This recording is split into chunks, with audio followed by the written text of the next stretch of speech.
The sky is the limit. Kaya natin, kaya natin to. We own the future. This is the moment. The sky is the limit. Kaya na, sama-sama.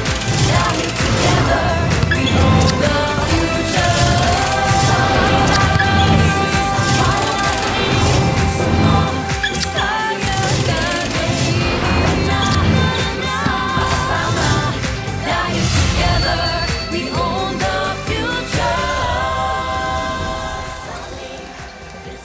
The second round of eliminations continues here as we are saying hello from the Phil Oil Eco Oil Center in San Juan City for our live and continuing coverage of NCAA Season 100 Siglo Uno, Inspiring Legacies. And on tap for today, on our first game, on this Friday, live on Heart of Asia, we have Yuken Andrada and the San Beda University Red Lions as they continue their title defense against the Perpetual Altas.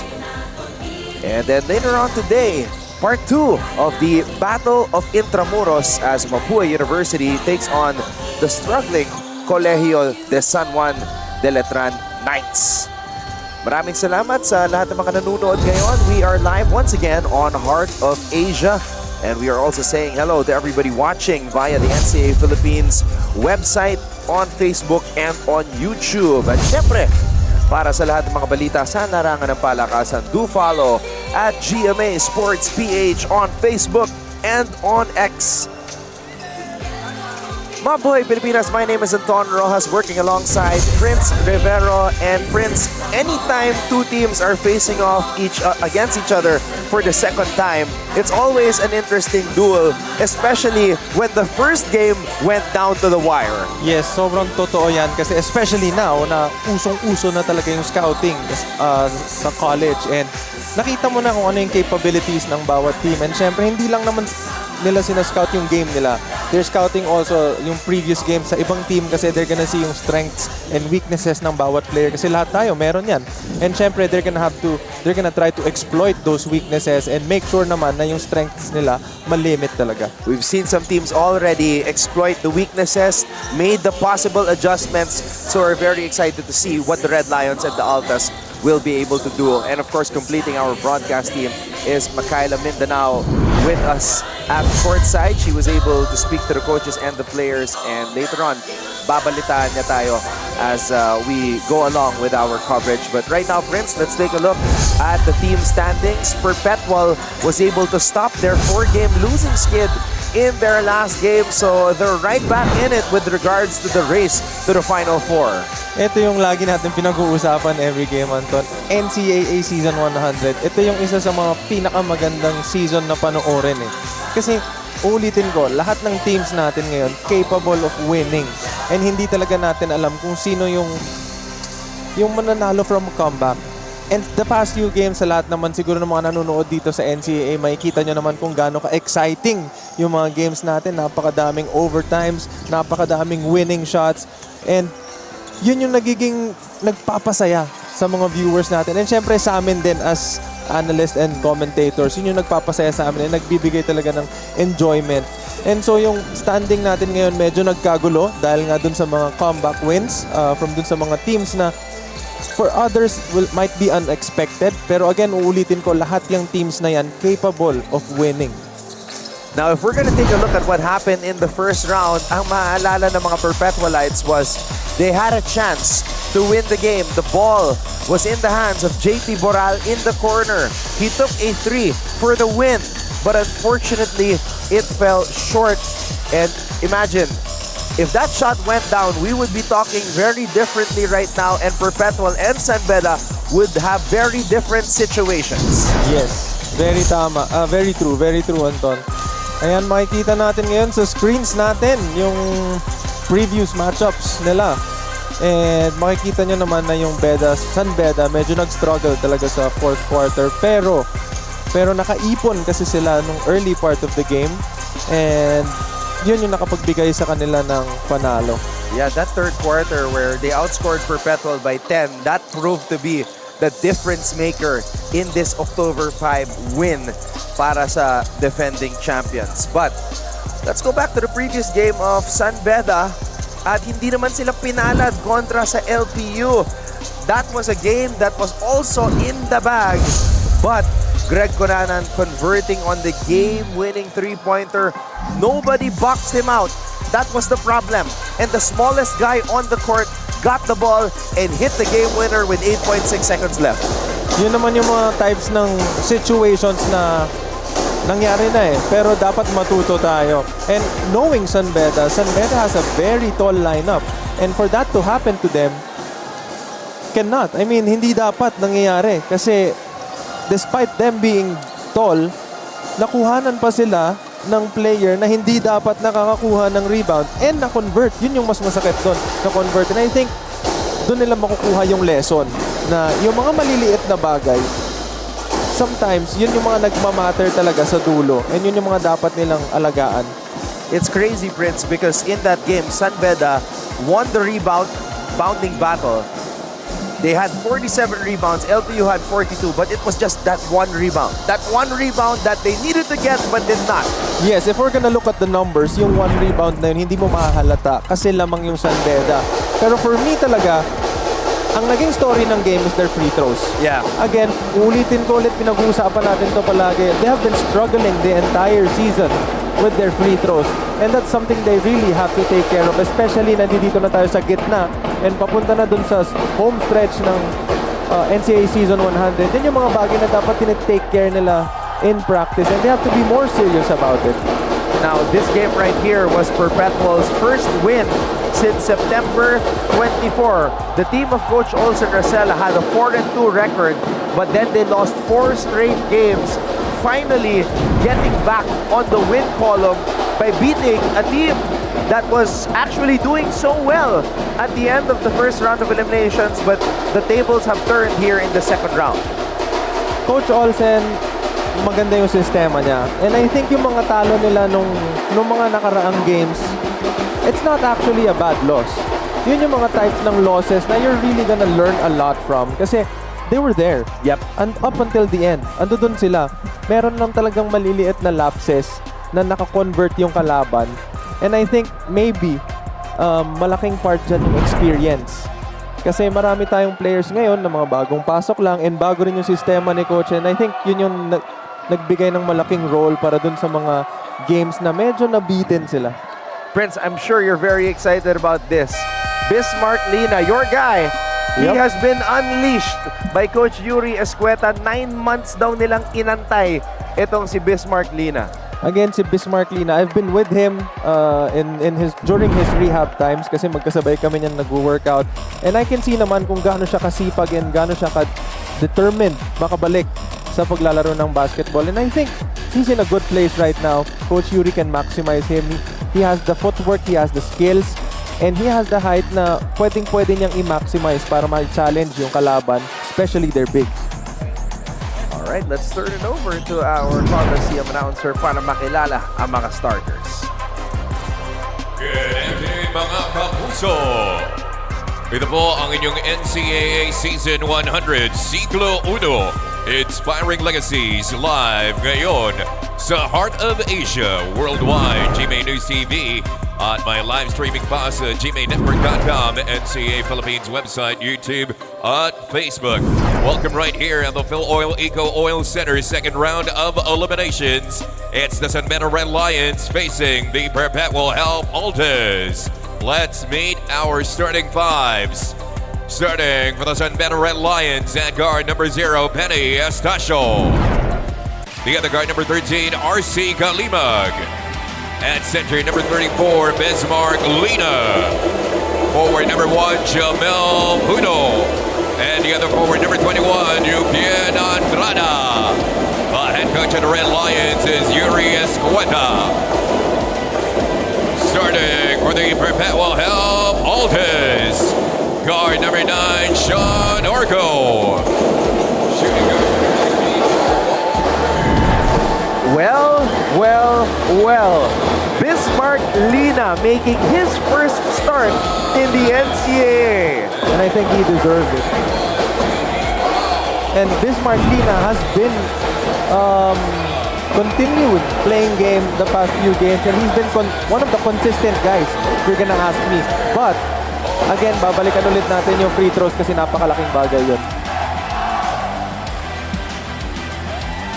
You see our referees, the names on the bottom left corner of your screens. So, Coach Austin Rosella, on his part, he is continuing to bring Pagaran off the bench. I think that was an effective ploy against Letran. When he came in, the complexion of the game changed. So, Coach Olsen sticking with that here today against San Beda. Here we go. Anton, balikan ko lang yung nabanggit mo kanina regarding Pagaran. Him coming off the bench is, I think, a good idea. Kasi after the energy na binigay ng first group, kailangan nila ng player and leader na magdadala ng same energy, if not mas mataas pa dun sa second group para matapatan or malagpasan yung energy na binigay ng first group to get the momentum. First play ng San Beda, pinuntahan agad si Bismarck Lina. Ngayon naman, it's a post-up, Boral versus Puno, and Abis drains the jumper.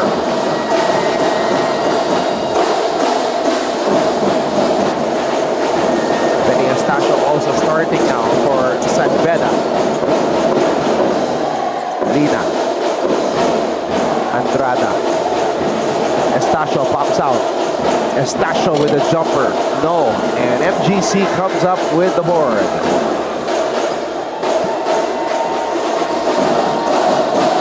Boho Cruz. Pizarro on the cut. Orgo. Left wing. In and out. Abis.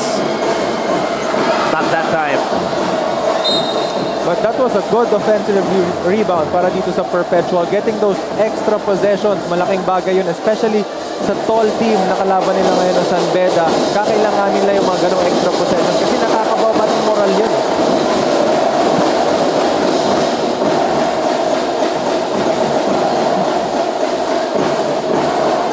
Kalimat.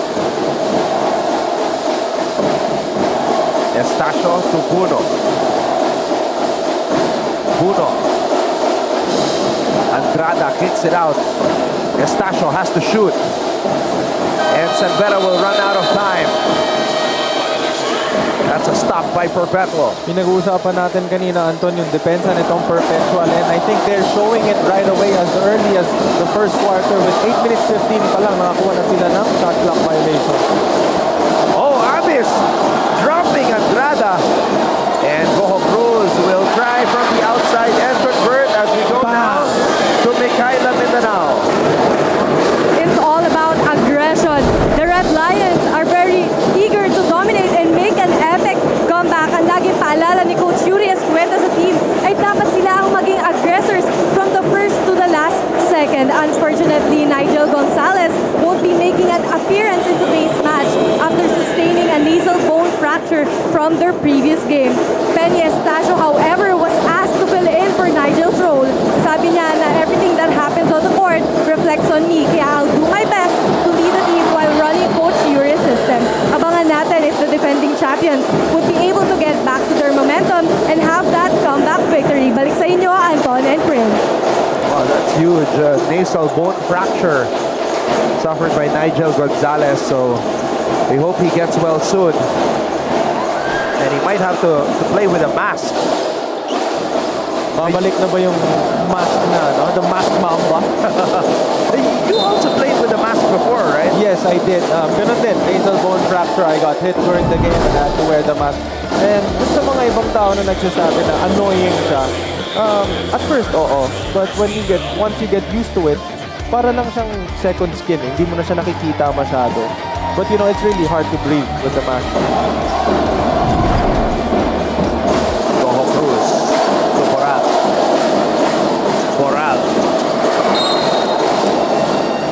Drop pass for Pizarro. Pizarro unable to hold on to the leather. Anton, you know, I expected something from San Beda. I expected them to be more aggressive dito sa start ng game na to, especially coming off a loss. But I think the first play that they did, they dumped the ball to the big. That was a good idea. They got a one-on-one good shot. But after that, they're trying to play outside again. And I think that's one of the reasons kung bakit they're struggling right now. Whenever they include the bigs in their plays or the ball gets to the paint, they're doing good.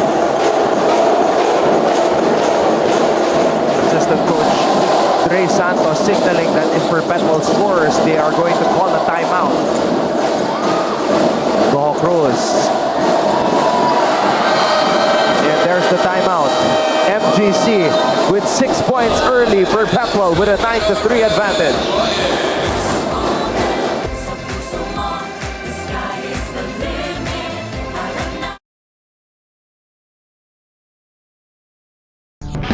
And we're back. Yes, it's a brand new edition of our awesome plays here in NCAA Season 100 Men's Basketball. Starting us off at number 10, Oh, good touch pass. Medina! a lefty reverse layup by JRU's main character, Jonathan Medina. At number 9, High-octane pass. A blazing start for the Perpetual Altas.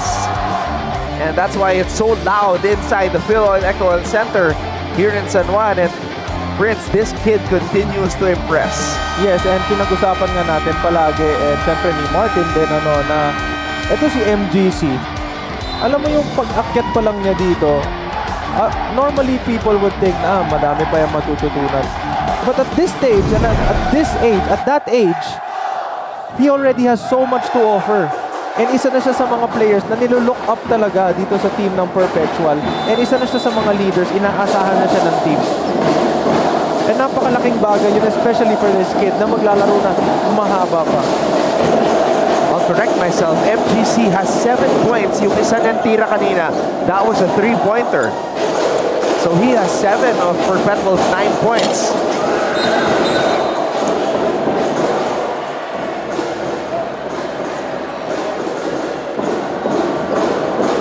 And Lina was called for a personal.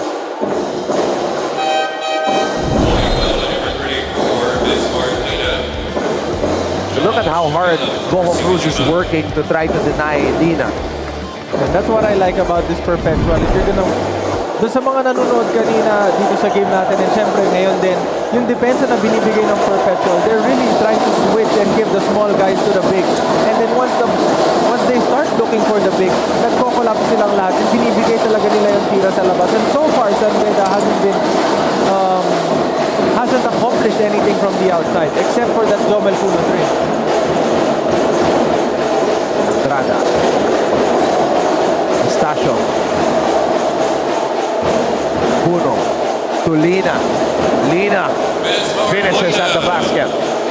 Yan yung sinasabi ko sa'yo kanina. Once the ball gets to the post, they try to get the small guy on the big man. And then they're gonna help from the other side. But in this case, if they help, there are shooters on the other side. So they're gonna leave the big guy to play one-on-one and challenge yung mga players ng kalaban. Puno. And that's a foul on Goho Cruz.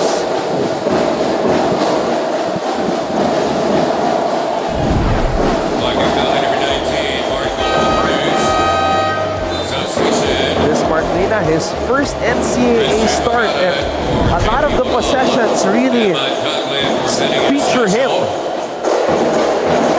I mean, this kid has a lot to offer. Ngayon pa lang siya naglaro dito sa NCAA, and you know, based on the games that he's already played, 4 or 5 games, he's been consistent. And he's getting the numbers that the coaches want him to get. And he's effective. And now they're doubling him. Andrada, 9 drive. Pizarro with the board.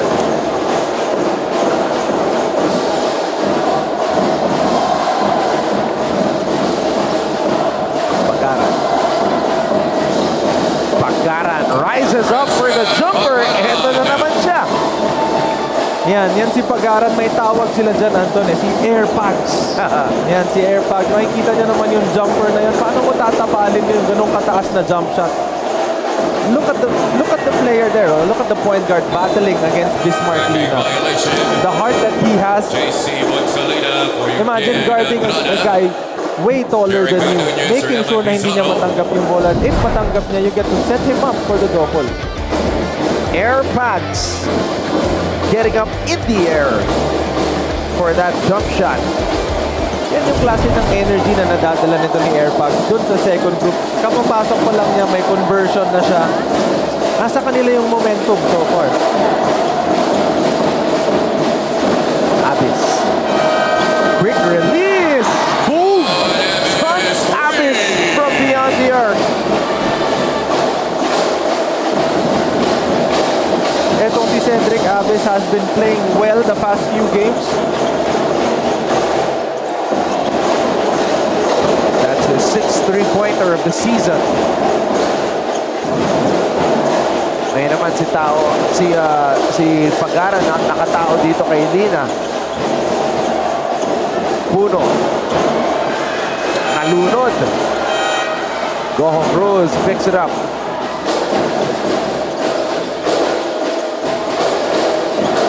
Abis. Not that time. Puno, another board. Puno is running. Tagala. Lina handoff. Repost. Triple team. Puno for three. Bang! Sa mga hindi nakakaalam, si Jomel Puno ang may pinakamataas na percentage sa 3 points sa San Beda. A triple team to Lina leads to a triple for Jomel Puno. How about that? Mga kapuso, muli na namang nagbabalik ang ating awesome plays para sa ikalawang linggo ng NCAA Season 100 Men's Basketball. Simulan natin sa number 10. Kahukom. Uy, ganda! Wow! Josh Kahukom. Joshua Kahukom on the fast break. Si Knight Stepan. Maximize yung size na meron kayo if you're not gonna get the ball inside. 3 times they got the ball inside. They got a good shot from Bismarck, and then twice they got Jomel Puno open 3. Brian Sahonia is now on the floor for San Beda. Sahonia playing against his former coach, Coach Olsen Rosella. He played 2 years for Coach Olsen.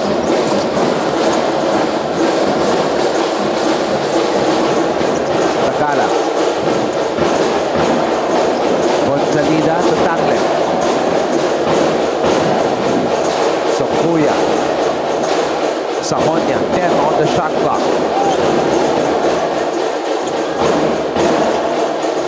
Tagle swings it. Tagala in and out. At babalik ang bola sa Perpetual. Perpetual is playing a zone defense ngayon, and so far hindi pa nakakahanap ng sagot itong San Beda, and I think effective ang scouting report ni Coach Olsen.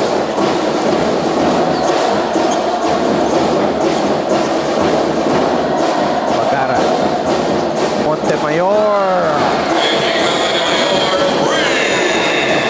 The confidence na meron siya nung pinasa sa kanya, hindi man lang nag-isip, nakatingin lang sa ring, I'm gonna take this, I'm gonna make this, and he made it. 9-point lead for the Altas. Oh. Natapik.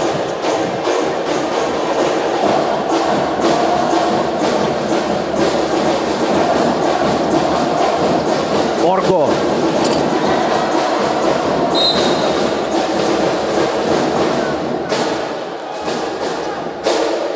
Orgo with an unorthodox shot.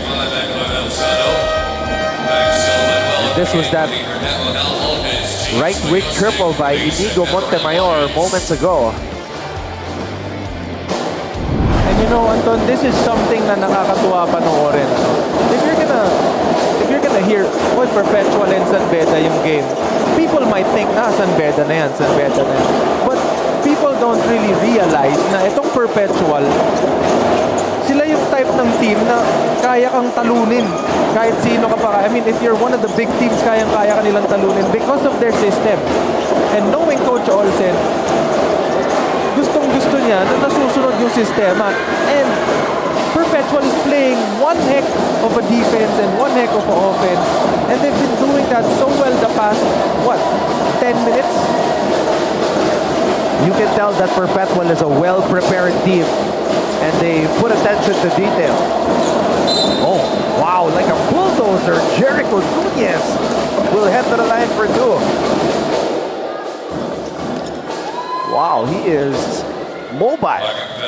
And if you're gonna see that move, meron ka bang naaalala sa mga ganong move ng big man? Yan move na yan, sobrang effective niyan. Bibigyan ko na lang ng example, si Kuya Bo. He has the size, he has the height, and he can shoot from the outside. That fake handoff and then cut corner drive, that's a effective move. And a move that he still does up to this day. Oh, that move is his specialty. I mean, whenever he has the ball up top, yun yung mahirap basahin kay Kuya Bo. Si Kuya Bo, hindi mo alam, pwede niyang itira, may bantay or wala. Ititira niya, or he's gonna give that handoff, and then yung bibigyan niya ng handoff, threat din. So, paano mo didepensahan? Si Bo, kaya tumira sa labas, kaya kanyang i-cut on the fake handoff, and then yung kukuha, kaya rin tumira. You're gonna pick your poison. Takle stepping back for three. As San Beda runs out of time, but at the end of the first quarter, it is Perpetual ahead, 19-8.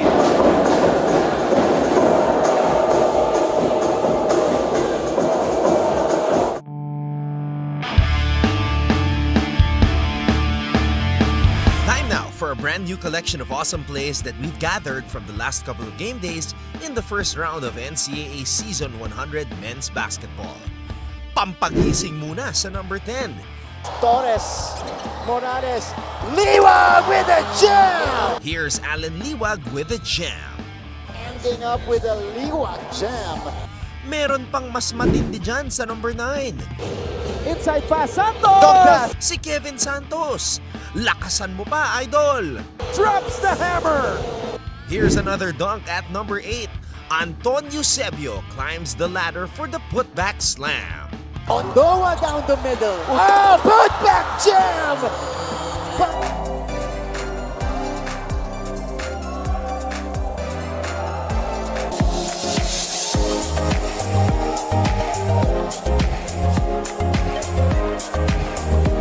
All right, let's check in with the ladies here in our cutie camp.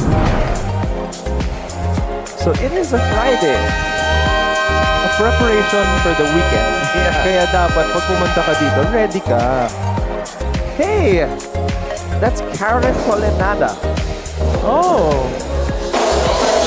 Hello. I thought you were gonna add something more. Hello. Salamat sa panonood ng NCAA. Siyempre, sa lahat ng mga viewers natin dyan na nanonood ngayon ng NCAA Season 100, maraming salamat po sa suporta ninyo. And may mga kaibigan ako na nanonood ngayon ng ton. Si Coach Jamike, he's watching now. Oh, wow. Yes, Coach Jamike is watching now. Si Carla, si Bro Ralph, at saka si Andre. Coach Jamike, we miss you over here. Oh yeah, Coach Jamike, salamat ha. And siyempre, magkain na rin ako kay Kuya Amis. Sahonya, blocked. Balik ang bola sa Perpetual.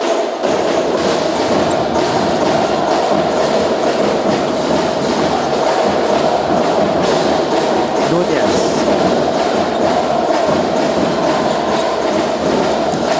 Manuel. Duel Sano. Anton, you see how spread out this Perpetual team is playing their offense? They're keeping the inside wide open. Kasi if you're gonna look at their team na yun, itong nasa loob, slashers yung mga yan. And how they space the floor is so well that nabibigyan sila ng magagandang backdoor, magagandang drive, and kickouts. So it's really hard to play defense on that. Andrada, 6. The top of the key, 3. And you know that San Beda has the ability to shoot themselves themselves back in the game.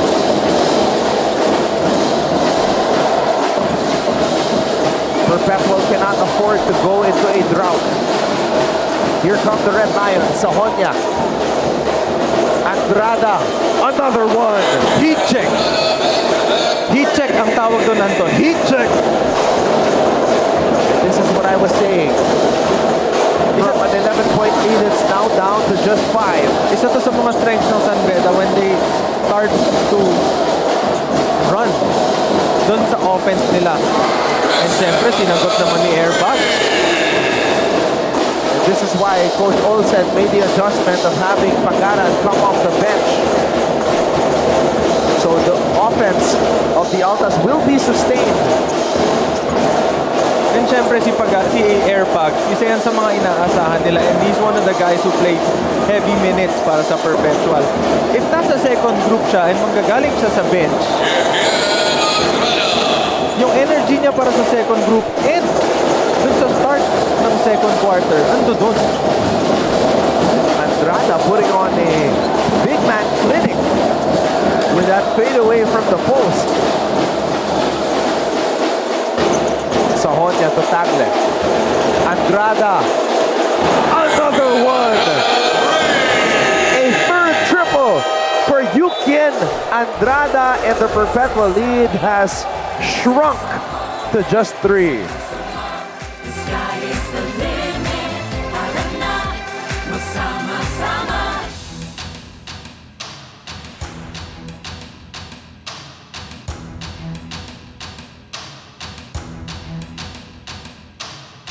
It's a very different team right now. Of course, we grew to love that team. We were together for a while. Now, completely new. I mean, I probably have 10, 11, maybe even more new players. I can't even count. So, different look, but I like the group of guys that we have also. I mean, obviously, we're losing a lot of really good players. So, hopefully, other guys can step up and Kabael ang dayday-doy, kaya natong i-own the future.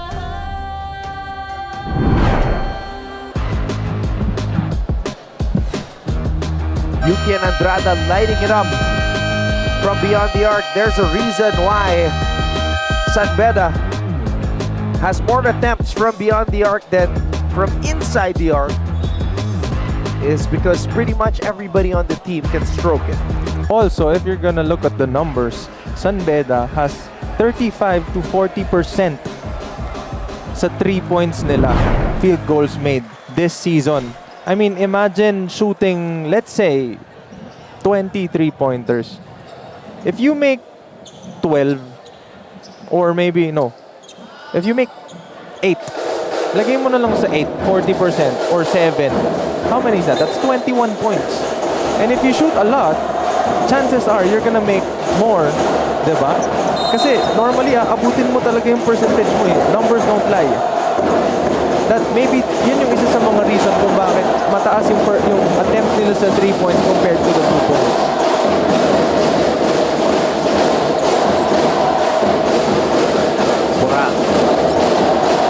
Moral double teamed, and it's gonna be a turnover. San Beda basketball. Now we go back court side to Micaela Mindanao. Anton and Prince, this second round is continuing to deliver more than just unexpected outcomes, but also edge of your seed action. And speaking of unexpected, one of them is number 20 of the Perpetual Altas, Emmanuel Dizon Pizarro, with exactly 20 letters in his name, always performing well off the bench in the previous games. At sabi niya nga na he wants to prove himself and start strong in his rookie career. Coach Olsen, ang sabi niya naman na going against his cousin's team and learning from one another is like a family thing. But in this match, hindi siya papayag na matatalo lang sila basta-basta ng San Beda. At makikita natin lumaban ang Altas. With the second round having lots of unexpected twists, one thing's for sure, the road to the finals will be filled with more surprises. What do you think, Anton and Prince? Yeah, definitely. A lot of surprises, and we've already seen a couple sa magsisimula ng round na ito. And yun yung nagpapasaya ng season 100. Morgo. Pinasa sa kanto, MGC. Lina with the board.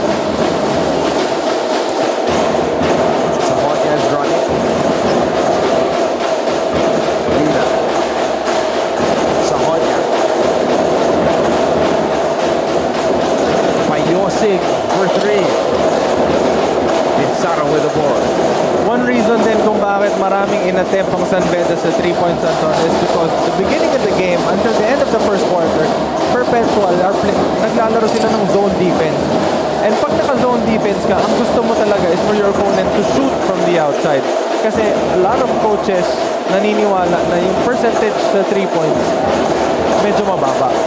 But in this case, San Beda, meron sila talagang tendency na talunin ka kasi pag na-shoot nila yung tira sa labas, sunod-sunod din. Bayosik back-to-back misses, but he grabs his own miss. Sahonia will drive.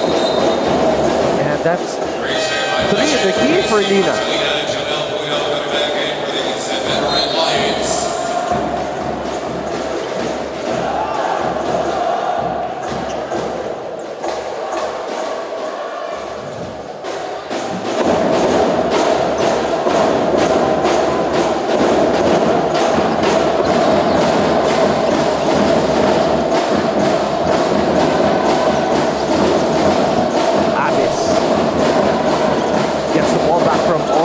Abis on the pull-up. That's an air ball.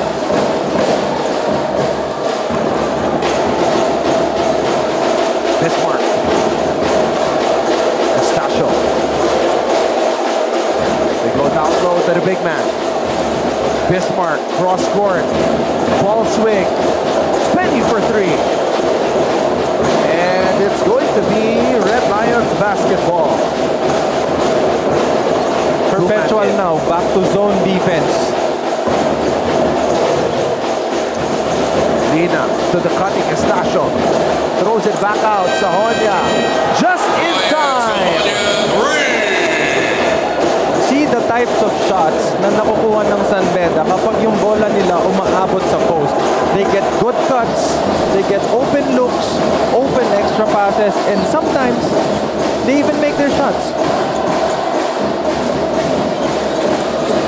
The 6th triple of the game. That was a tough shot. Nice to see Boral get going. That's just his first field goal. Lina, there you go. Establishing the big man. Alam mo, sobrang unorthodox ng zone defense nitong Perpetual. Kanina ko pa tinitignan, parang inaaral ko kung ano yung ginagawa nila. For some reason, small guard yung nandoon sa gitna. Which normally dapat, ang nilalagay mo dun, yung pinakamalaki mo eh. So I think, based on my observation kanina, I think the reason why they put the small guard dun sa gitna para depensahan si Bismarck is siguro mas mabilis and mas madali for him na may position niya yung sarili niya kung kailangan nilang i-front or kailangan nilang i-fall deny kasi may manggagaling na help galing sa likod. Pero so far, ang ganda ng spacing ng San Beda na si Bismarck, pag natanggap niya yung bola sa loob, meron siyang enough space para makapag-create for himself, and if not, pag nag-clog yung zone defense ng Perpetual, hinahanap niya talaga yung kick out.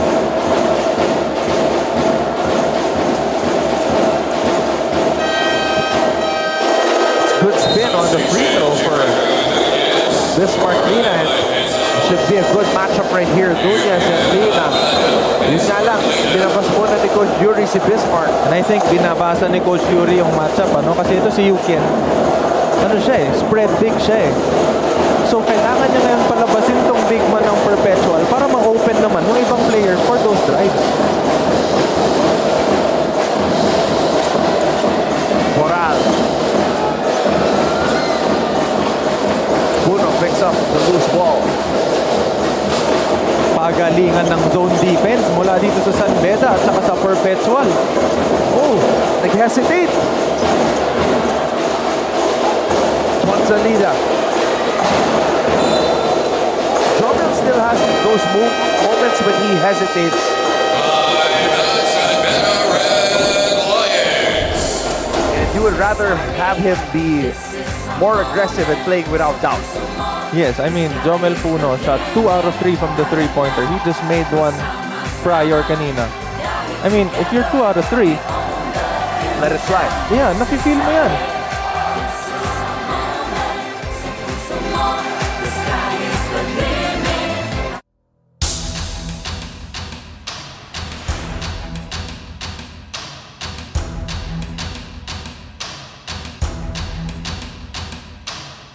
Yung previous months namin, madami kami off-season tournaments, training outside of the country, mga 2 times, Japan and Indonesia. So nakakatulong yun sa off-the-court bonding namin and sa gelling ng team, and it helps a lot. And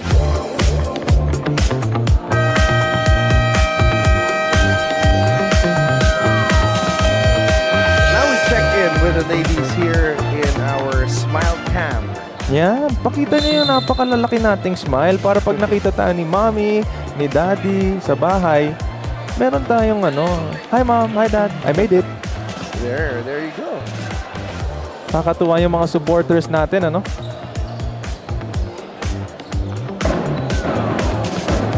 knows what to do.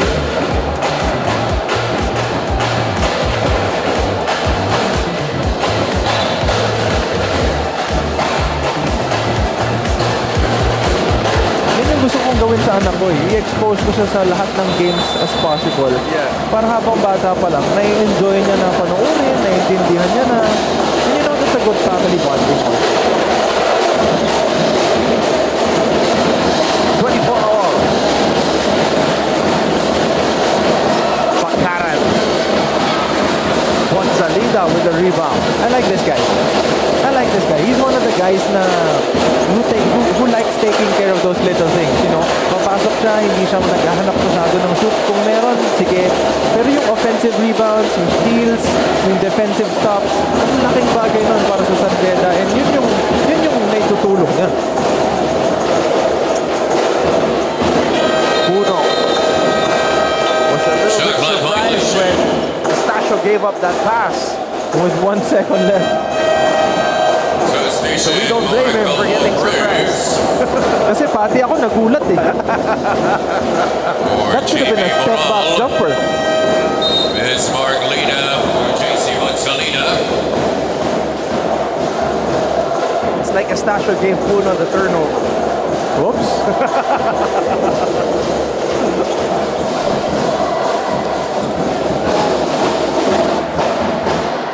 Pagara pulls up from the corner. We got 2 minutes remaining. And it's so loud in here, we don't even hear the whistle.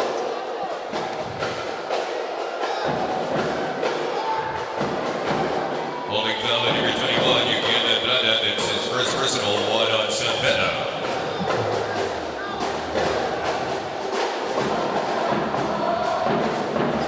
San Beda now back to playing man-on-man.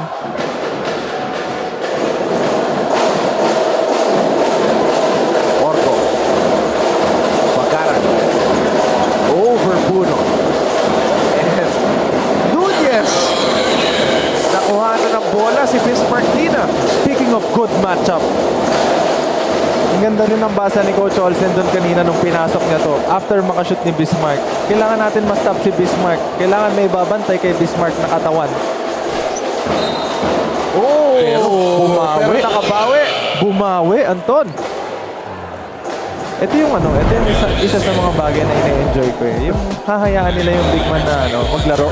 Sige, diskarte ka dyan. Yan yung medyo nawawala ngayon sa basketball. Kasi, syempre, nag-i-improve din yung basketball and nag-i-evolve yan.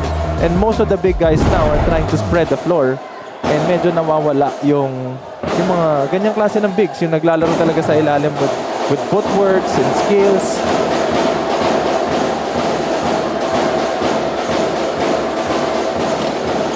Nice touch.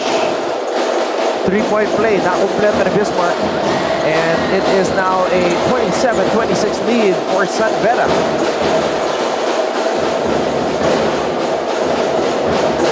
Tagle. Andrada back to Tagle. Stasio to Puno. Puno on the drive, kicks it out to Penny. Penny could not convert. Pagara.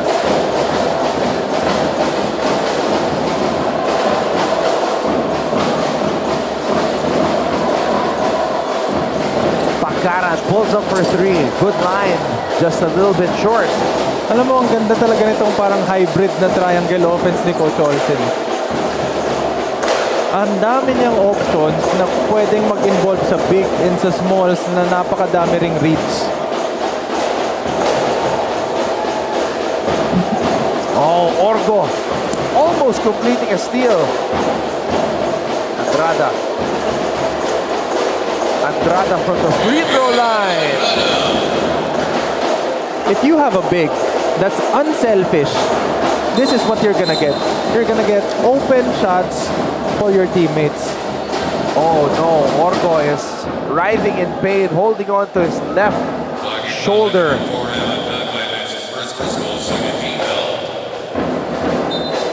I haven't seen a player in this much pain this season.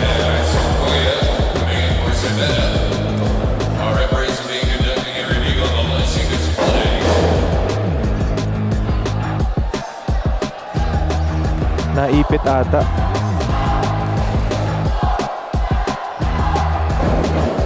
And you know it's concerning because even Coach Olsen Rosella is standing there now.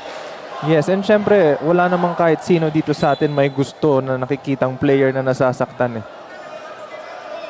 And this is his starting point guard. And that guy has been dictating the pace for Perpetual, especially on their defense. And even the San Beda players, some of them are there now, truly concerned about what's going on here with Sean Orgo. And I don't want to say it. I don't want to be the one. But this just pains me.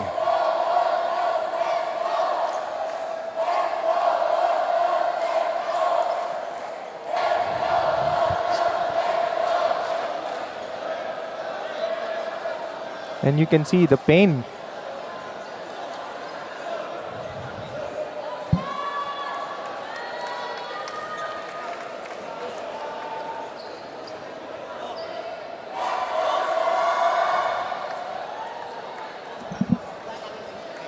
Our courtside reporter, Kyla Mindanao, is also there.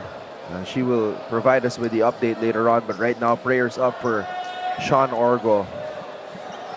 Orgo, third-year point guard, given the trust by Coach Olsen Rosella to lead this team at his position. And Prince, he plays the most minutes on this Perpetual team, 29 minutes per game. Yes, and I told you earlier, he plays a huge role for this Perpetual team. Ano? Siya yung nag-uumpisa ng napakabilis na offense para sa kanila, and siya rin yung nagdi-dictate ng pace nila sa depensa kasi siya talagang pume-pressure from the backcourt. Orgo this season averaging 9.4 points per game, 5.1 rebounds per game. That's huge for a guard. 3.6 assists per game and 1.6 steals per outing. And now he is going to be stretchered out of the court. Prayers up for Sean Orgo. You know, kahit gaano ka rival yung magkalaban na team, kahit na gaano ka-importante yung game, walang kahit sino dyan sa mga players na yan yung mag-iisip na may ma-injure doon sa kalaban nila. Kasi pare-parehas tayo na nagtatrabaho para ma-improve natin yung games natin. And you know, magkakaibigan yan off the court. And so sa lahat ng mga viewers natin dyan na nanonood, na sumusuporta sa NCAA, sa San Beda, or sa Perpetual, syempre humingi kami ng konting prayers para dito kay Sean Orgo, na sana hindi malala kung ano man yung nangyari sa kanya, and syempre full recovery. Coach Olsen Rosella is over there right now. Assistant coaches Richard Del Rosario, Gerard Dizon, Joff Cleopas, everybody from the Perpetualite squad. Deep concern for their point guard.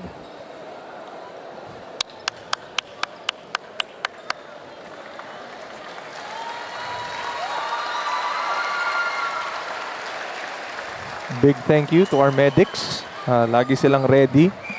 sa mga ganitong situation. And syempre, sana kung walang ganitong situation, mas okay, di ba?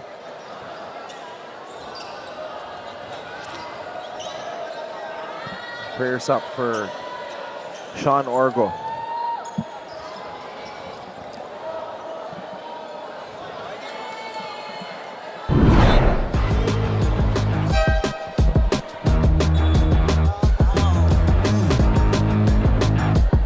And upon impact, Prince, we could see the reaction.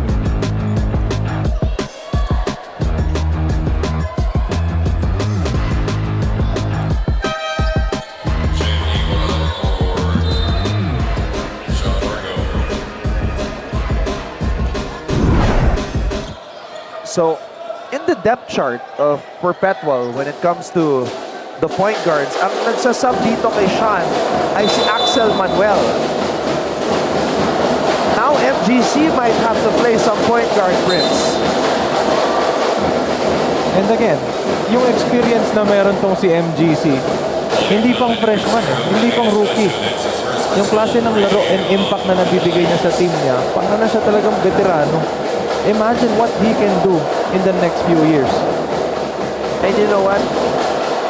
Of course, we don't want to, again, we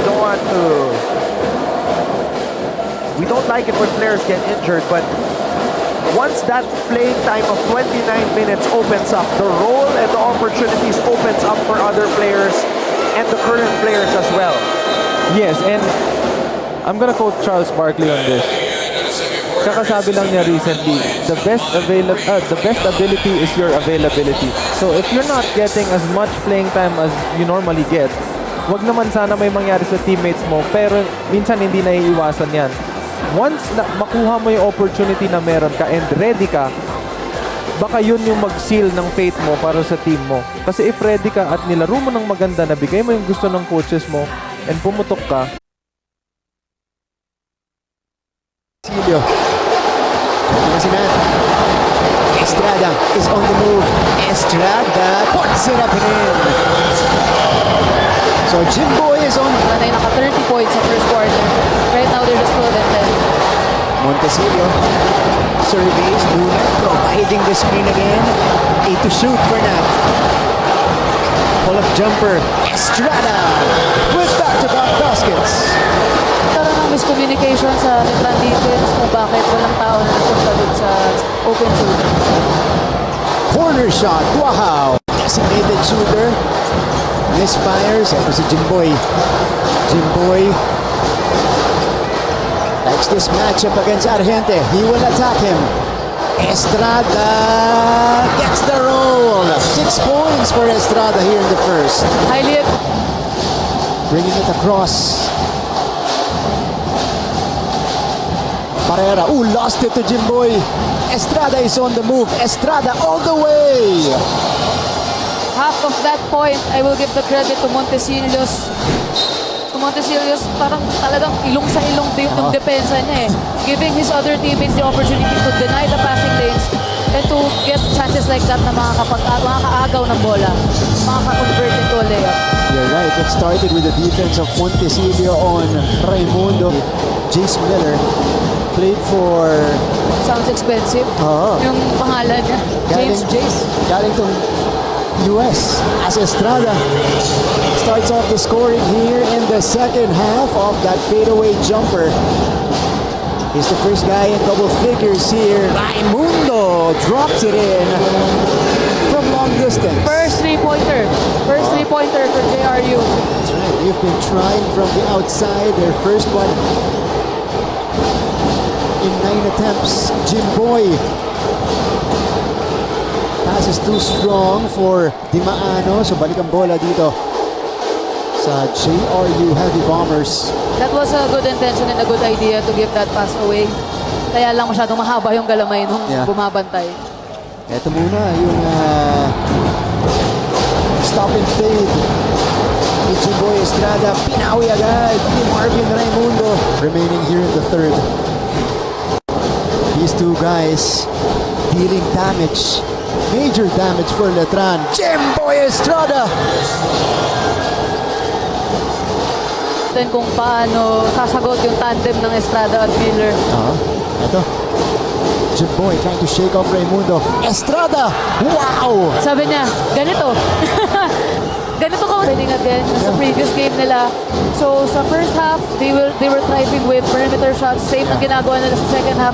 Tira pa rin sila ng tira sa perimeter kahit maalat na. Parang ganito rin yung nangyayari ngayon. Oh, Jim Boy Estrada Grabe. with 18 points in this game. Sabi niya, kahit sino bigay niyo sa akin, kaya ko yan. And we're entering the final 2 minutes of this game. Look at this move again. Jim Boy Estrada this time against Ivan Panapanaan. Then Puso mo, the sky is the limit. Tara na, magsama-sama. Dahil together, we own the future. Kaya natin ni, kabagilan tayo daytoy. Kaya natin ini, kaya na ini. Kaya natin ni, kabagilan tayo daytoy. Kaya natin ini, own the future.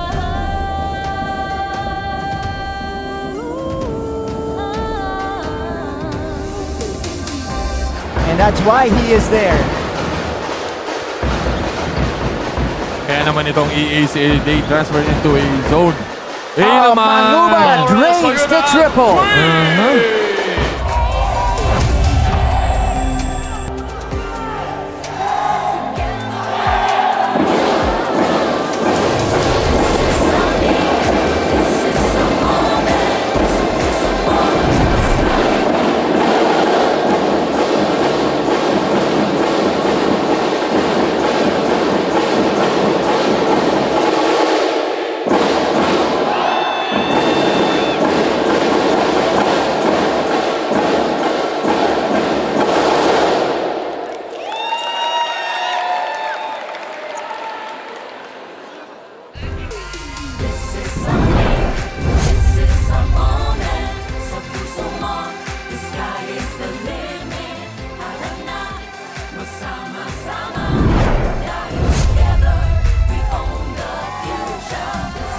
So before we went to a break, we were talking about how it's a low-scoring affair in this matchup between San Beda and Perpetual, and Prince was telling me that it's actually a good thing if you're San Beda. Yes, totoo yan, Anton. Alam mo, kahit mas marami silang attempts sa three-pointer, nag-message nga sa akin yung kapatid ko ngayon nanonood siya. Sabi niya, bakit parang mas maraming attempts yung San Beda sa 3 points kesa sa 2 points? And ang sabi ko lang sa kanya, Beda has a tendency na tumira ng marami talagang 3 points. And if they start making one, tuloy-tuloy na yan. Minsan magtutuloy-tuloy. So they try to maximize yung init na meron sila from the 3-point line. And so far, I think they've done a good job. Kasi they're 6 out of 19 from the 3-point line. Medyo mas mababa yung sa 2 points nila, pero nasushoot pa nila yung 3 points nila eh. Then eventually, wag naman sana siguro kung umabot sa point na hindi naman sila nakakashoot sa labas, they have the means naman dadalhin yung bola sa loob because they have big guys who can really play inside. Which brother texted you? Which brother texted you? Si Richie. Oh, Richie's watching right now. Yes. Wow. Thank you so much to Richie for the time the other night. He gave me a couple of interviews. Oh, wow. Siyempre. Supportive yan eh. Brian Sahonia, there's the triple. So, as you were explaining, 19 attempts from beyond the arc for San Beda. Inside the arc, 12 for the Red Lions. At ito yung ilan sa mga inside attempts nila.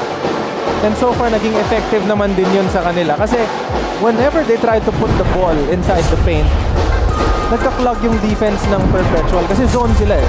So chances are, ang binibigay talaga nilang klase ng tira for San Beda is from the outside. Gusto nila yon na tumira sila ng marami sa labas rather than shooting from the inside. Kasi napakadali makakuha ng momentum pag ang shoot mo galing sa loob and chances are makakuha ka pa ng foul. So there you see the numbers for both sides. But the biggest development here is the injury to Sean Orgo, who again plays 29 minutes for Perpetual and is the main point guard of Coach Olsen Racela, who will run the show, who will be the extension of the coach and fill in those 29 minutes. That is going to be big. And it hurts because, Prince, you were just stressing na Perpetual was looking good, especially in Yes. their last win, a Yes. 10-point win against Letran. Yes, ngayon pa lang nila nakukuha yung peak nila eh. Kasi medyo nagje-gel na sila eh. Yung mga talo ng Perpetual, hindi malalayo. They're there hanggang sa dulo. And you know, maybe because kulang pa yung chemistry nila at that point, but I think now they're starting to gel. And it's very unfortunate para dito sa Perpetual yung nangyari kay sa player nila na si Sean. And you know, ayaw natin mangyari yun sa kahit na sinong player ng kahit na sinong team. And again, nabanggit mo kanina, kanino mo pupunta yung minutes na dapat sa kanya. And kanino manggagaling yung leadership na binibigay niya sa team niya whenever siya yung nag-uumpisa ng pressure nila sa backcourt defense. Siya nagsiset up ng napakagandang offense nila, yung parang hybrid na triangle offense nila. He's the one looking for those open teammates sa mga corners. Sino yung magsi-step up? So I'm looking at the Perpetual side right now, and Axel Manuel will be starting at the point guard spot here in the third period. He's wearing jersey number 33. He has been consistently the backup point guard for Coach Olsen Racela. Now his role just expanded. And I think that's a big shoes to fill para sa kanya. And again, ito na yung chance na inaantay ng lahat ng player, yung pag nabigyan ka ng playing time. Kung ready siya, that's gonna be good for them. Kailangan niya mag-step up and ma-fill yung shoes na binibigay ni Sean. Kalima. Interception. Goho Cruz. Abyss line drive. And rebound Estacio.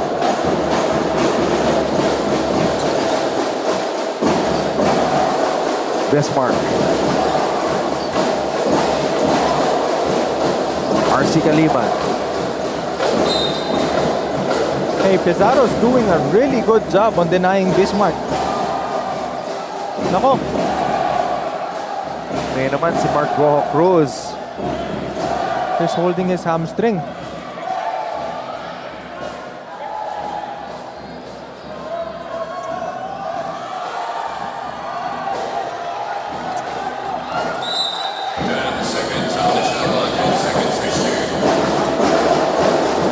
Anton, naniniwala ka ba sa sinasabi nila na kapag medyo bata ka pa yun? Hindi, papagpag niya lang yan.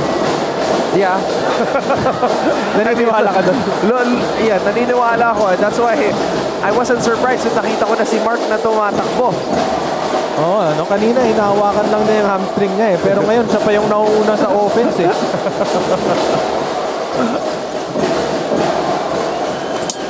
And RC Kalima drains the triple. And speaking of maraming attempts sa 3 points ang San Beda, yung mga players nila na talagang yun ang forte, hindi pa nga masyado pumapasok eh. Diba? MGC.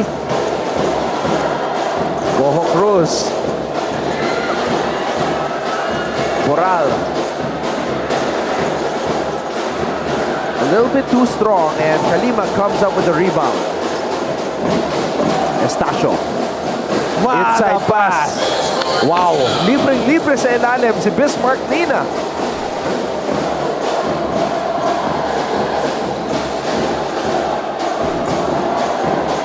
What a complete turn of events para sa Perpetual kasi nung buong first half, sila yung nagdidictate ng pace ng laro.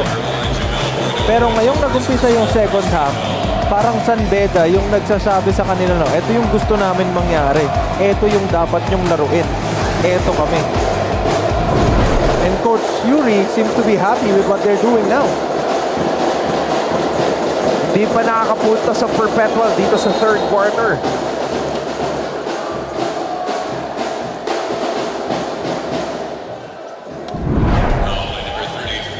Look at that pass by Penny Estacio.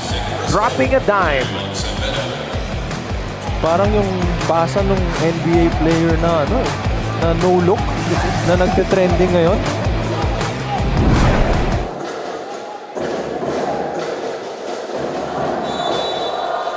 Manuel. Abis.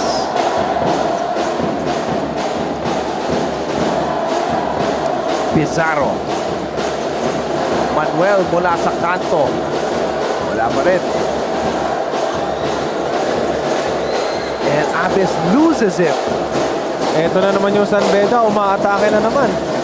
Coach Olsen signaling for a timeout to be called in case San Beda scores here. Buno gets the ball back from Bismarck. Rebound Manuel.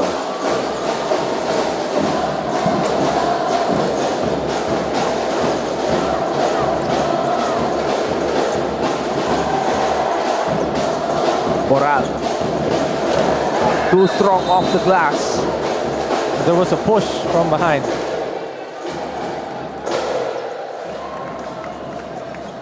Holding foul, a different one to Buno. That's his second personal. 3 on the Red Lions. Substitution Christian Magadan for JP Moral.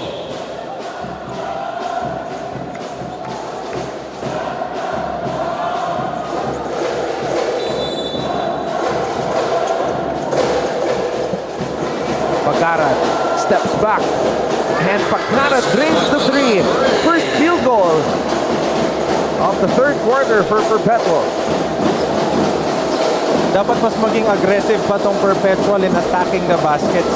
Oh, what a block by Pizarro on Andrada.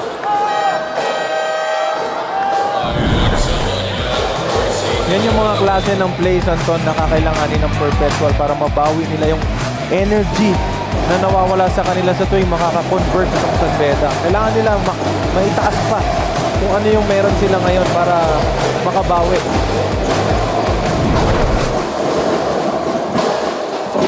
Estacio binigay kay Sahonia.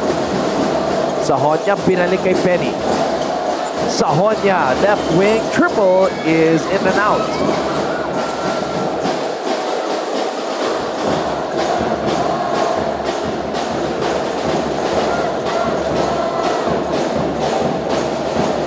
Pagkarat on the drive.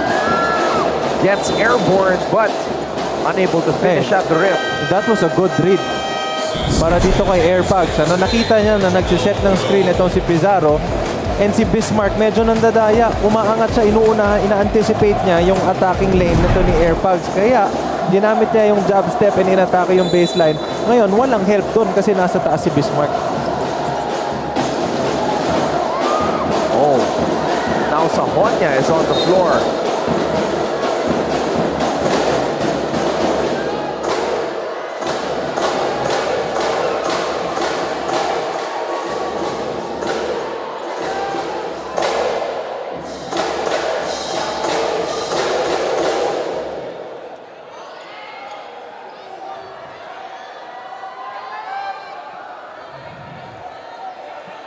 Technical foul on the head coach of the San Beda Red Lions, Yuri Sweta, for sorts of behavior. Oh, wow, Coach Yuri just called for a technical foul. Meron yata kasing sinabi yung players niya sa kanya na parang illegal screen na hindi nakita ng mga referees natin. And yun yung parang nire-reklamo niya. Let's watch this play.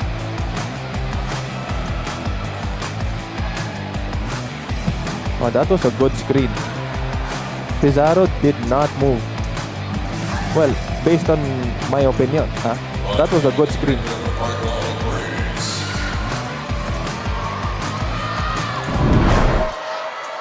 And sa mga hindi nakakaalam, isa yan sa mga pinaka-paborito kong gawin.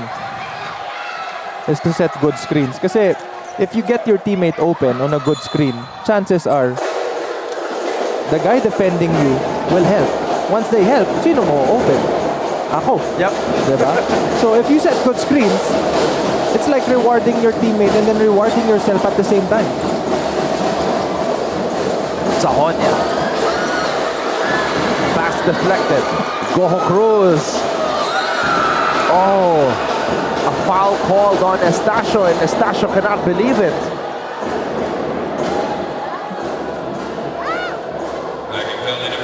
Si MGC, akala ko si Kyrie eh. linaro yung bola sa ere. Oo eh. Alright, we'll take a break. San Beda on top by 5. This is a moment. Kilalang-kilala ngayon si Carlos Yulo sa kanyang double gold sa Paris.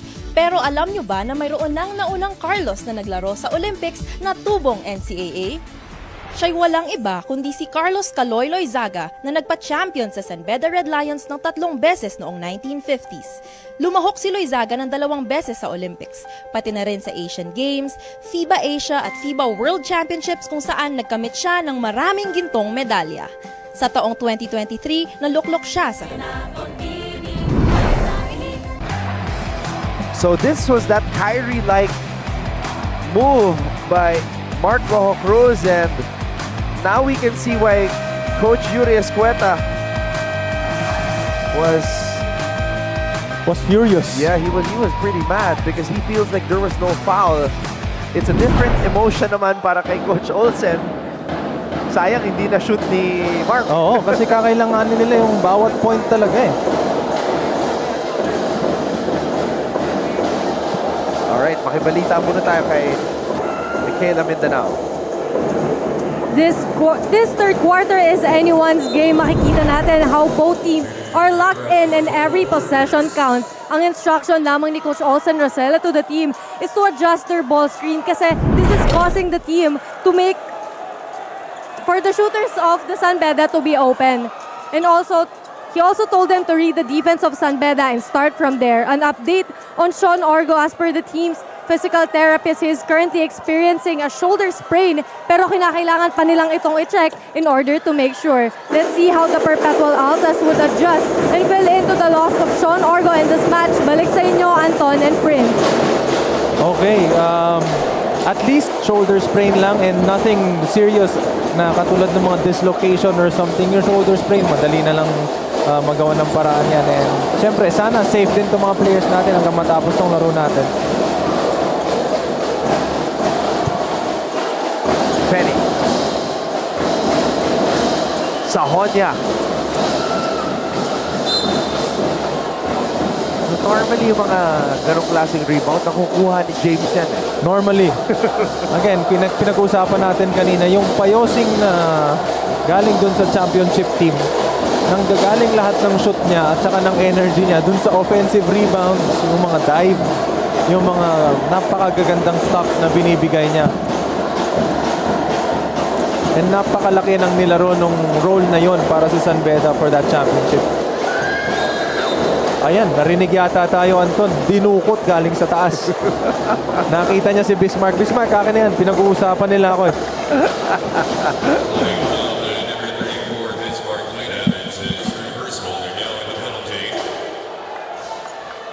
So Payosing has got 3 rebounds. So that's 2 offensive rebounds and 1 defensive rebound.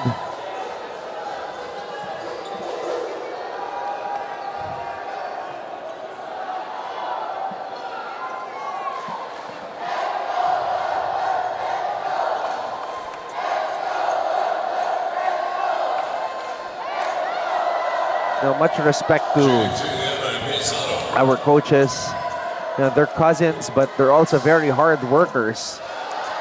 Coach Yuri Escueta and Coach Olsen Rosella are assistant coaches in the professional league, and they have games tonight also. So right after this, the job continues. Yan yung masarap na pinag-uusapan eh, no? Alam mo yun, yung pagdating nyo sa, pag nagkita-kita kayo, parang magbibiruan pa kayo, anong game plan nyo sa amin? Anong game plan nyo sa amin? Bismarck Lina has 3 fouls, I think. And tinawag na ni Coach Yuri yung papalitata sa kanya kasi kakailanganin nila to si Bismarck pagdating ng dulo. Estacio. Pass deflected by Pizarro. Manuel. Pizarro trying to post up Bismarck Lina.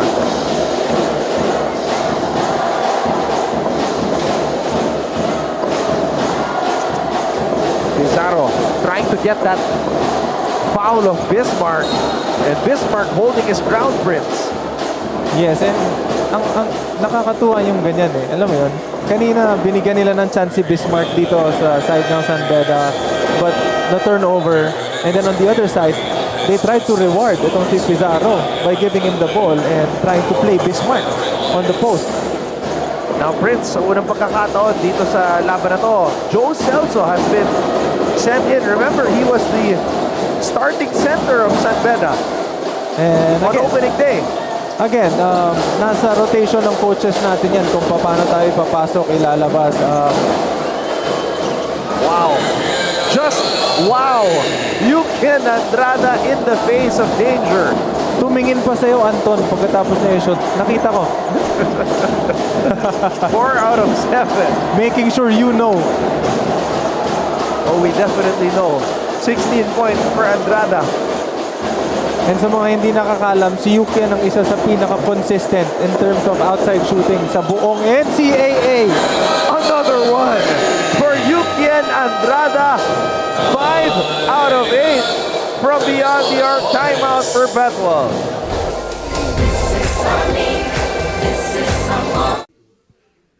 Ang unang pumapasok sa isipan pag NCAA ang napag-uusapan ay basketball. Pero kahit sa ibang larangan ng palakasan, lalaban pa rin ang NCAA. Tignan nyo ang tubong mapuwa na si chess grandmaster Eugene Torre na isa na ang Hall of Famer. Ang taga-College of St. Benilde na season 92 men's volleyball champion at MVP na si John Vic de Guzman na nakapagkamit ng silver medal sa SEA Games. Ang kaeskwela niya na si Agatha Wong na nakalimang gold medals rin sa SEA Games sa Wushu. Back-to-back makes from beyond the arc for Yukian Andrada. This is what you were saying. When you provide a good screen to your teammate, it's like you're rewarding yourself. Yes, I mean, your teammate's gonna get open. And marirealize niya na kapag na-open siya tapos dumating yung help from your defender, sino mo open? Siyempre yung screener. Dahil nag-set ka ng magandang screen sa akin, bakit naman kita hindi hahanapin, di ba? So if I give you the ball and you're open, and that's Yukian Andrada setting a good screen and getting open, we know na kaya niyang ishoot yung mga ganong klaseng tira. And so far, he's been so effective on that. With 5 out of 8 3-pointers. So ayan, para sa mga mahilig mag-basketball na nababad trip tuwing tinatawag ng mga gwardya na, hoy, bigyan mo ako ng screen. Baguhin niyo na po yung mindset niyo. Oo, basta iset mo yung screen mo ng maganda at hindi labag sa loob yung screen mo, malamang ma-open ka and ma-reward ka. San Beda now playing zone defense.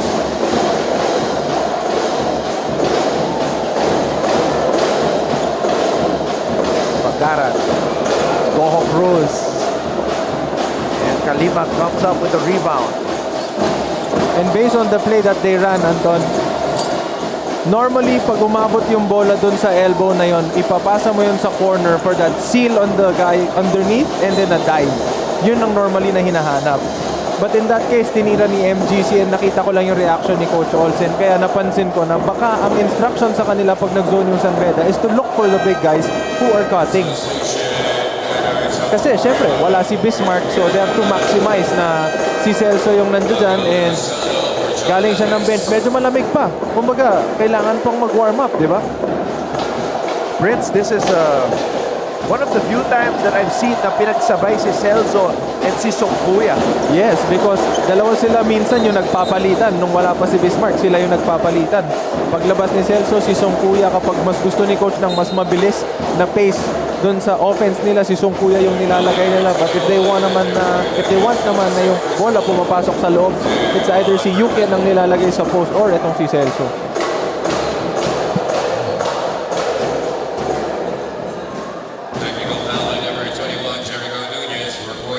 Itong si Maynard Songkuya, isa to sa mga consistent na bigs din ng San Beda. Wow, a technical foul was just called on Jericho Nunez for pointing at an official. Yep, I feel him. Nangyari na yan sa akin. Nung nagtanong ako sa kanya, nagtanong lang ako sa referee pero syempre napaturo ako dahil parang, hindi mo ba, yan. And then I got a text. So, ngayon na na-technical siya kaya hindi ako nagulat kasi, yep, been there, done that. And sorry dun sa referee na naituro ko pero nagtatalong lang naman ako.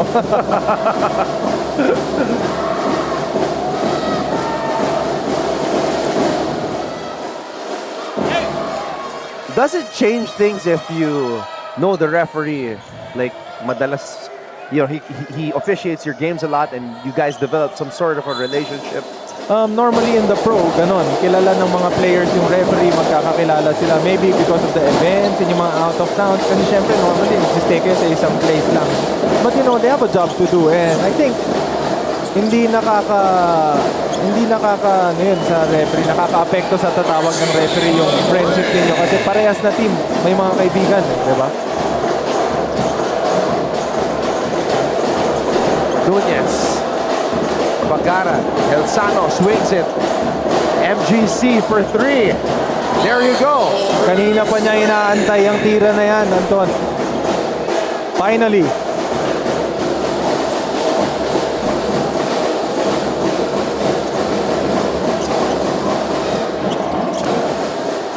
Oh, Elsano with the block.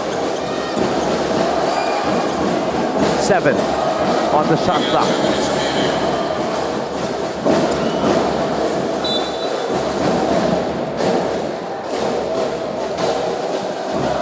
Hey, we have some familiar faces here. We have King Lion, former King Lion, Jacob Cortez, James Quecote, another former King Lion also. And the guy Cedric Bearfield in between them, yep, Cedric Bearfield. We covered him in Dubai. He was the point guard for Strong Group. Of course, now he's in the professional ranks. And syempre, dahil nabanggit mo yung SGA, mag-hi na rin tayo kala Tito Frank. Tito Frank, syempre, hello sa'yo. My friend, Jacob. Binabati ko kayo, pare. Huge shoutouts. Boss Frank. Yep. And Boss Jacob. The Boss Frank and the Boss Jacob. Alam mo, feeling ikaw, kung halimbawa, pag nakikita mo yung San Beda na naglalaro, tapos andyan dyan si King Lion, feeling mo may effect yun sa kanila? You know, the funny thing is, there was a game where a couple that Jacob watched and they lost. Oh. yeah. Siguro. And Jacob was like up and cheering. Pero ngayon medyo chill lang siya eh. Baka kaya ano pa. The Benil game, brother, that's when Jacob watched the overtime loss. Jacob was there. And then the next time Jacob watched, he was behind the bench na. Ayun lang. Tapos nanalo. So medyo ano pa, medyo quits lang. Kasi may panalo, may talo, may panalo, may talo. So now he's back in the bleachers. So tignan natin. Humahabol pa naman yung Perpetual. But I think the San Beda fans are more concerned where you are sitting. Nako. Ayan, maraming salamat po sa mga fans natin dyan na nanonood ng game ngayon. Very exciting game mula sa Perpetual laban sa San Beda Red Lions.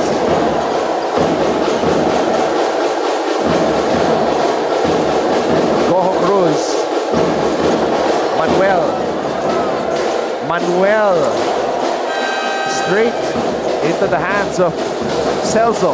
Sa angle natin, parang merong contact dun sa layup na yun. But I think hindi nakita ng mga referee, so they're gonna rule that as a block.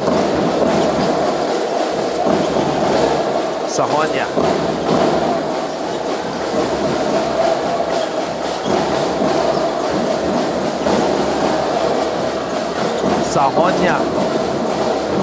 Anton, I have a question for you. Okay. Nakikita mo ba yung difference ng offense ng San Beda kapag wala silang stretch 4 big? Yeah, there's a lot more pick and rolls.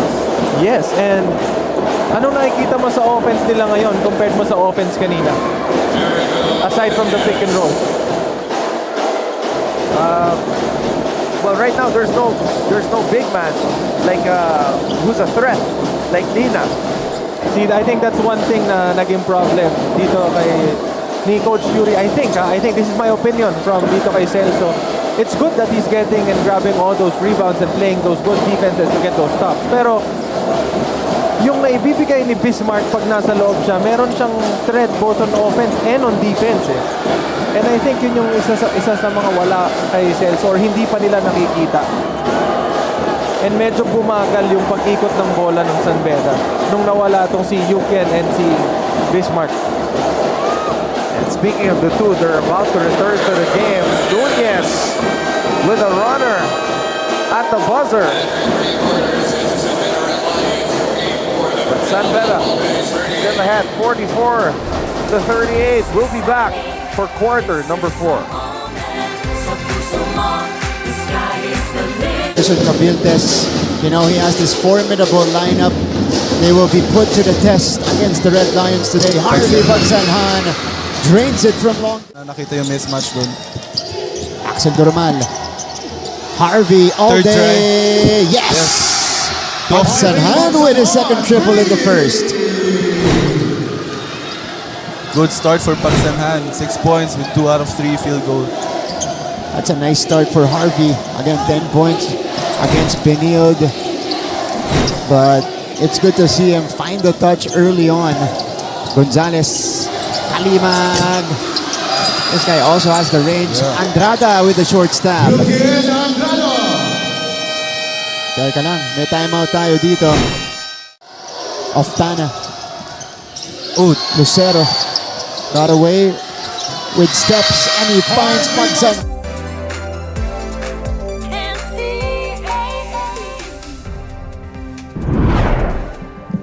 We have attorney Jonas Cabochan of San Beda University. Sitting in front of him is Sir Mike Advani. And over on the other side, Emilia Ginaldo College's Dr. Lorenzo.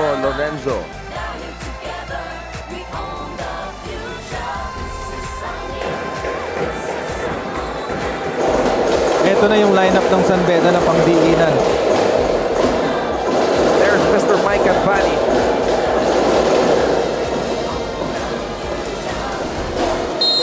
Ooh, Anton, I like this matchup. Air Pags versus Jomel Puno. The battle. Kung sino yung mas athletic.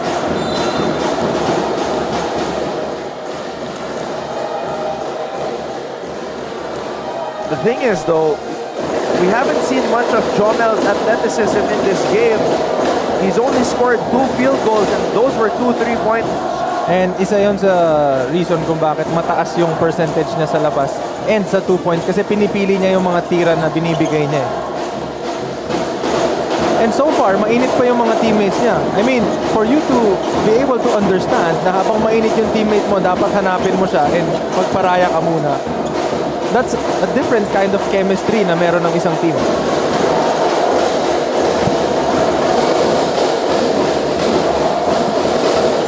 Now Perpetual has to make a stop dito sa San Beda and convert para may baba nila yung lamang into 4. Andrada, short. Puno stepping on the baseline. Question. So hawak na ni Puno yung rebound pero umapak siya sa baseline. Is that a rebound and a turnover? Or that's a good question. Diba? Kasi wala pa siyang full control of the ball. Pero napunta siya ng outside. So is that his turnover or the team's turnover?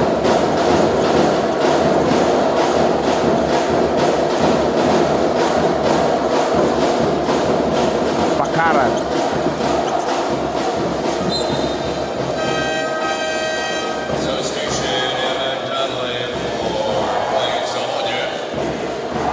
Sahonia will take a rest for a bit. And JP Boral comes in for Pagaran. Perpetual still in it. Just a 6-point lead for the Red Lions.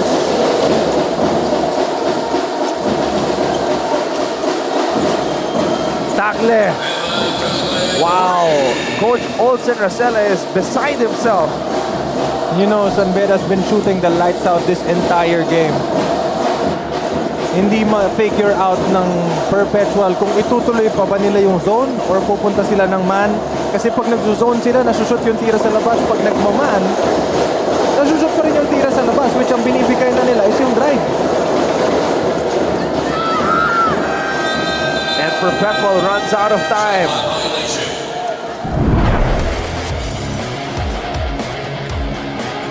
So this is what happened to Sean Orgo. And it was reported by Michaela Mindanao that it's a shoulder sprain, but you know, he's in a great deal of pain right now, and we will learn more days. Mahirap kasi yung injury sa shoulder kasi hindi mo makikita unless it's obvious eh. Normally, pag nadidislocate, makikita mo na dislocated siya talaga. Pero kapag hindi mo alam kung may mga tear or something. Ganyan yung nangyari sa akin. Hindi nakita na may dislocation, which is wala naman talaga. Pero meron palang punit sa loob. And syempre, sana hindi malala yung injury na meron tong si Orgo. Let's get an update right now from Mikhailo Mindanao. The defending Lions are taking on an aggressive stance on both ends of the court. Discipline at presence of mind ang pinapaalala ni Coach Yuri Escueta sa kanila during their huddle. Kailangan ito lalo na sa kanilang offense. Sabi pa nga ni Coach Yuri na they should be able to find a way to execute their plays sa defense ng Perpetual. Kahit gumagana yung system for the team, bawal maging complacent and kailangan aggressive pa din. Let's see if they'd be able to finish this game with a roar for the Lion community, Anton and Prince. Very, very on point yung sinabi na yun ni Coach Yuri. Kahit gumagana yung system nila sa depensa ng Perpetual, they really have to find ways on how to get the best shot possible. And in that case, yung tulad ng sinabi ko kanina, mas marami talaga silang attempts sa labas, which opened up itong defense ng Perpetual. Kaya sila bumalik ng man. And I think, pinakamagandang pwede nilang puntahan for now is their bigs. Lina is in. So let's see if they will go to him. But Perpetual still with that zone, Prince. Yes, and bumalik sila sa zone ngayon dahil nakakakuha sila ng good stops from it the past few possessions. Meron na silang 2 stop na nakuha and isang stepping from the Jomel Puno offensive rebound. Despite San Beda shooting the lights out, San Beda is only up by 6. Perpetual in that zone. Good find by Estacio. Andrada with 21 points, Prince. Yes, of course he's gonna get 21 points. He made 5 out of 8 3-pointers. Pero medyo nakukulangan pa ako dun sa aggressiveness ng big man ng San Beda. And at the same time, sa Perpetual naman, parang medyo naging stagnant yung laro ni MGC at saka ni Boral. Parang medyo tahimik sila ngayon. Cruz with 11, Boral just with 2 points.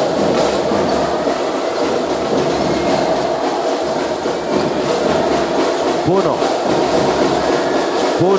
moves closer. Can't block that. Yup. Kung si AirPods ka, pwede mo sigurong abutin yun.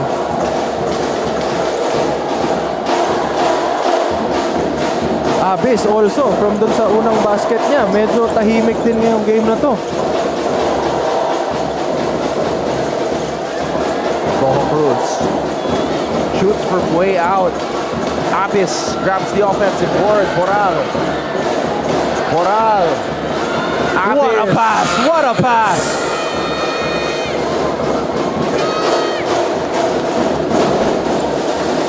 Yung 2 pangalan na binanggit ko, biglang gumawa ng play para sa sarili nila. Banggitin ko pa kaya ulit.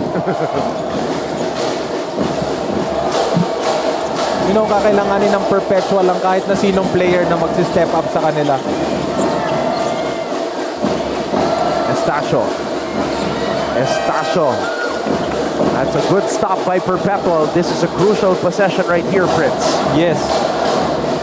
And again, yung sinasabi mo kaninang pag binigyan ka ng chance makapaglaro, you have to maximize it. And Manuel getting that stop is big for him, especially now that they're trying to get back on this game. Boho Cruz, sorry miss at the rim. Manuel for 3. Axel Manuel with a big-time basket. Hello.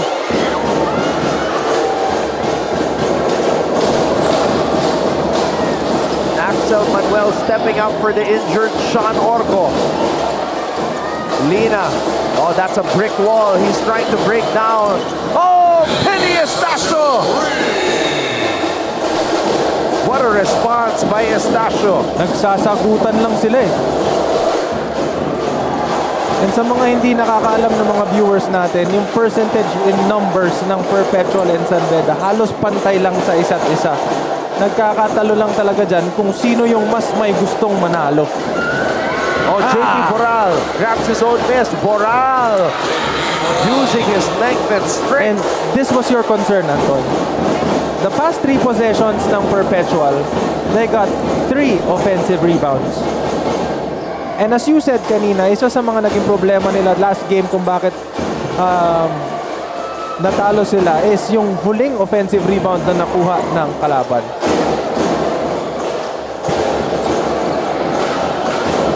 So it doesn't matter if you're winning the rebounding game if you can't get the most important rebound of all. Yes. At the end of the game. Yes, and so far dito sa last 3 possessions nila, nakakuha ng offensive rebound itong Perpetual. Perpetual in striking distance. Boral fakes, shoots. That's a stop for San Beda. Stasio hitting a crucial 3 just moments ago to create more separation. Tagle. Puno thought about it. Balik ang bola kay Tagle. No payosing, no Sahonia on the floor. Estacio. Too strong. Perpetual gets the stop.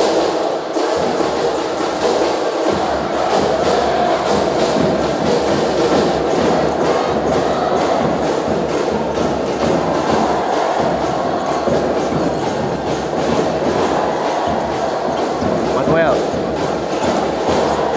Goho Cruz. Could not get the bounce. That was a good setup for MGC. After that ball screen and then the pin down from him, meron pang isa pang pin down para sa kanya galing kay Nunez, and he set him perfectly for that wide open 3. Hindi lang talaga na-shoot. Stasio, heavy minutes today. No Nigel Gonzalez. Puno, fade away. No. Perpetual's getting the stops. They just can't buy basket sprints. Yes, and I mean, Perpetual is really known for their defense, and they're getting what they want in terms of stops. Pero ang kailangan talaga nila is to convert din. I mean, if you're gonna get good stops, might as well convert. If not, sayang. Sayang yung pinagtrabahuhan niyo sa depensa. Tinawagan ng foul on si Jonger Puno for holding on to him. And I think that's what he gives for this Perpetual. Yung mga seal na binibigay niya dyan sa loob. Yes, sometimes he gets the ball, sometimes he makes it. But most of the time, para sa akin ang nakikita ko, nakaka-attract siya ng depensa and ng mismatch na kung sino man yung napupunta sa kanya, it's either makakuha ng foul or makukuha na niya ng offensive rebound. And malaking bagay yon para sa Perpetual. And I think they should really maximize that and explore that even more. Estrella calls a timeout. San Beda leads Perpetual 54-48. This is a moment sa puso mo. The sky is the limit. Baka hindi ulit na tumira kasi kanina pa niya hinahanap yung teammates niya. Pero bigla siya nag-create ng move na may napakaganda pang sidestep with the finish. Wow, ang galing. Napakaganda ng sidestep na yun. And that's why they have this lead, 12-8. Justin Sanchez, somehow gets the reverse. +1 for Sanchez. And again, this is a mature.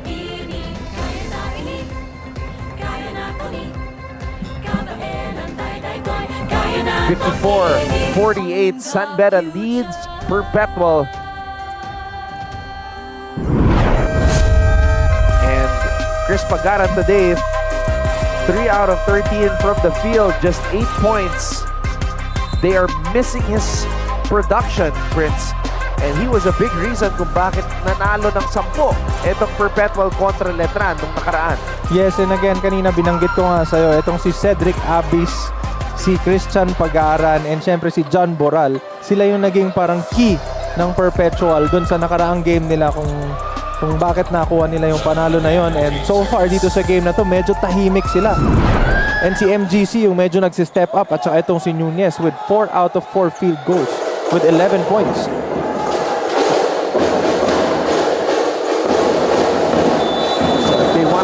serious run for the Final Four. The time is now. San Beda playing that 1-2-2 zone man defense.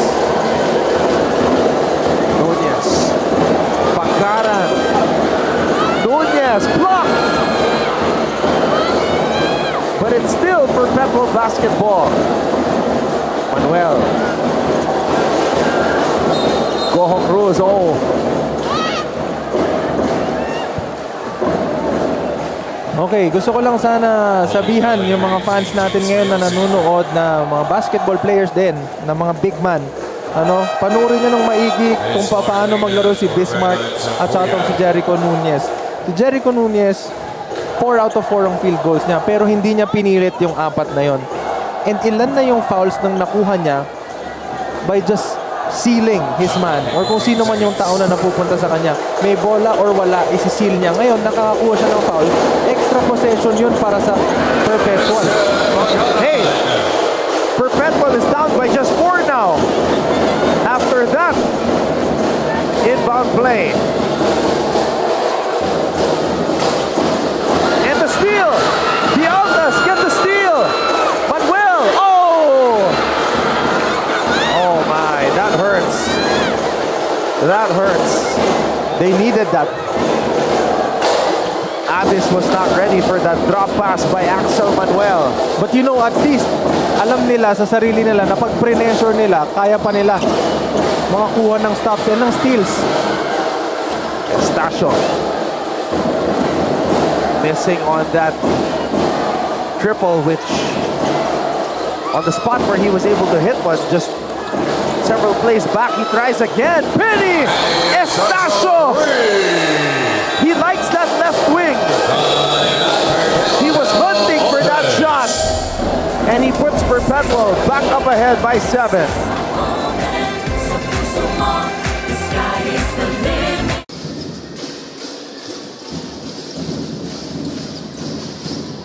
Lozano. Fade away. That's good for Raimundo. Just scoring off reads itong JRU. Wala na sila gaano pinap. Misfired at the rim. Oh, switching hands. Grabe. What a play by Raimundo.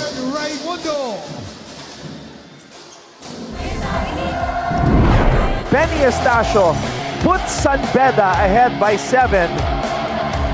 And this was a sorry moment for Perpetual because that would have been an easy basket.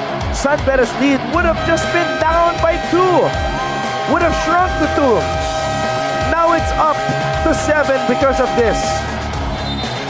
Big play by Estacio.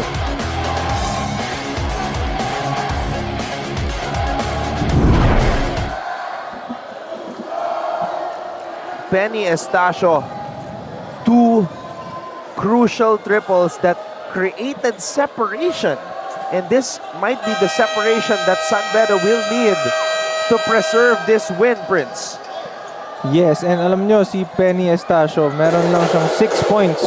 And yung 6 points na yon, 2 3 points na importante para sa San Beda.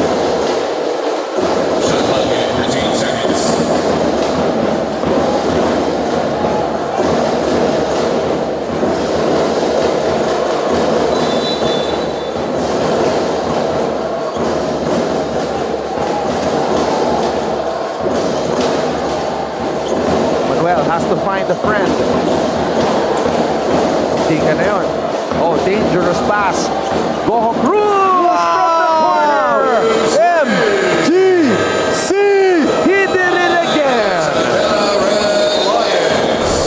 And now San Beda calls a timeout.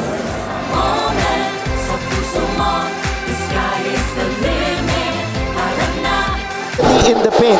These guys are the smallest players on the floor, but they thrive in the paint in the land of the Giants. And one of the reasons para masabi natin yung mga ganyan is because they have the biggest heart. And yan yung talagang nagmamatter. Now, San Beda is coming off a loss. I have a feeling hindi sila ganun kalalaki.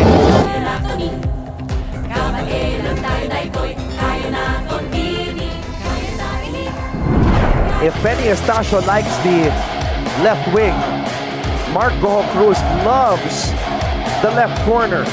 Oh yes, I can attest to that. He's had many shots this season where he's hit it from the left corner, even at the deepest side of the left corner, na ipapasok niya yung tirang niya. Kanina parang bitin yung 3 points ni MGC pero nung medyo lumiyat si Coach Olsen parang kaya umabot eh.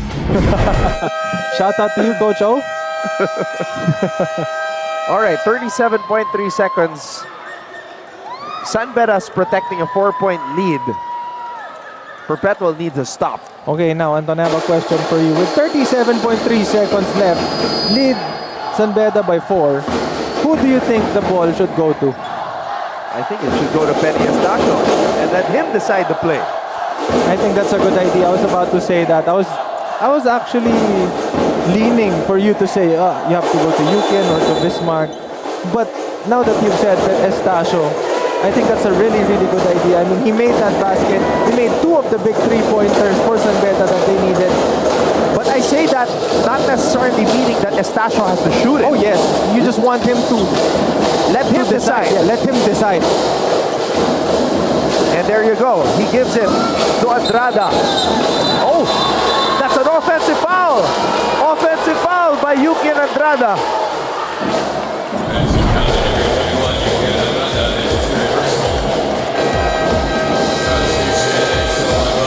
That was a good play by MGC. And Andrada is saying it was a flop. Now San Beda has to get a stop. And Payosing coming in for Kalimag.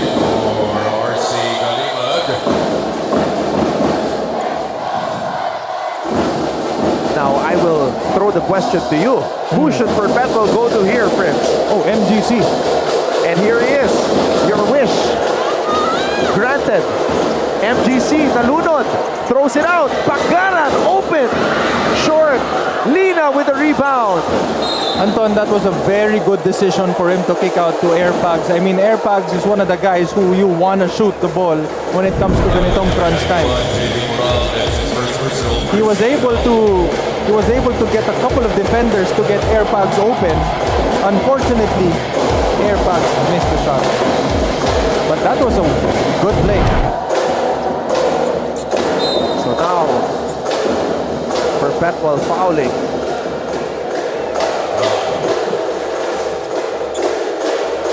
And that time, Prince, San Beda got the rebound already to secure the win. And yun yung sinasabi mo na aanuhin mo yung lamang nyo na rebound kung hindi mo makukuha yung importante. In that case, kinuha na ni Bismarck.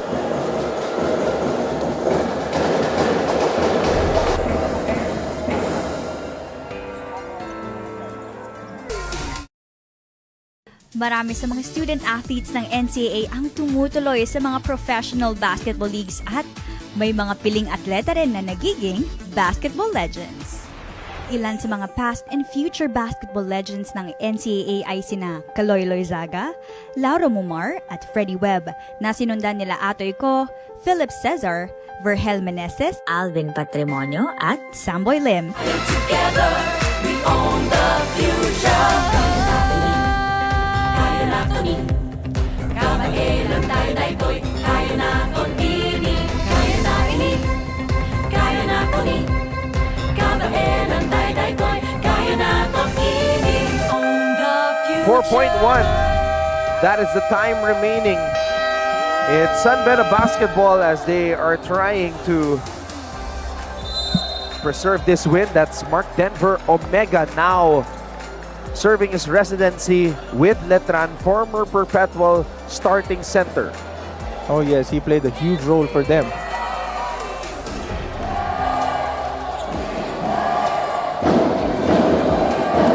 Yan yung mga pinantatapat nila dun sa mga bigatin na big man ng kalaban. Yep.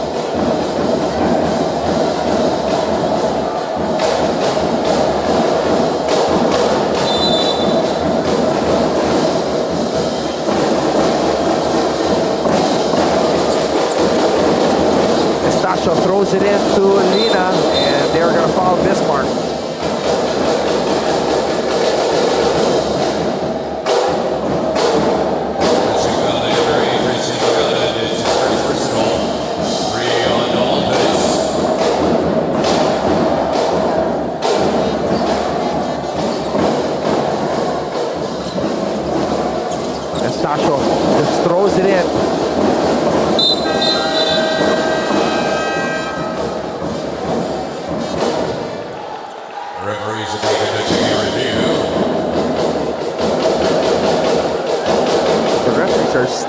to review this. Anton, ayaw kong banggitin kanina, pero kanina ko pa tinitignan. San Beda may 100% free throw. 4 out of 4. 3 out of 3 for Bismarck Lina. And I think they're just gonna let the game finish. The coaches are already shaking hands. Ladies and gentlemen, the final score. The Perpetual Altas. Despite the loss, Anton, I think Perpetual played one hell of a game. Nagkataon lang talaga na unfortunate events happen and may na-injury. Pero I think they really played well. So the final score, 57-53 in favor of SBU San Beda University. They improved their record to 8-4. Perpetual falls to 5-7. So we will listen to the alma mater hymns before proceeding to our post-game coverage with some interviews, analysis, and features.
Happy birthday to Mr. Frank Gutsy, Mancom representative of Perpetual. And syempre, speaking of happy birthdays, binabati ko yung kaibigan ko, Sam Concepcion. Happy birthday sa'yo, my friend. More birthdays and more blessings sa'yo. Alright. We will begin post-game coverage here on Heart of Asia after this 57-53 win by San Beda over Perpetual. Don't go away.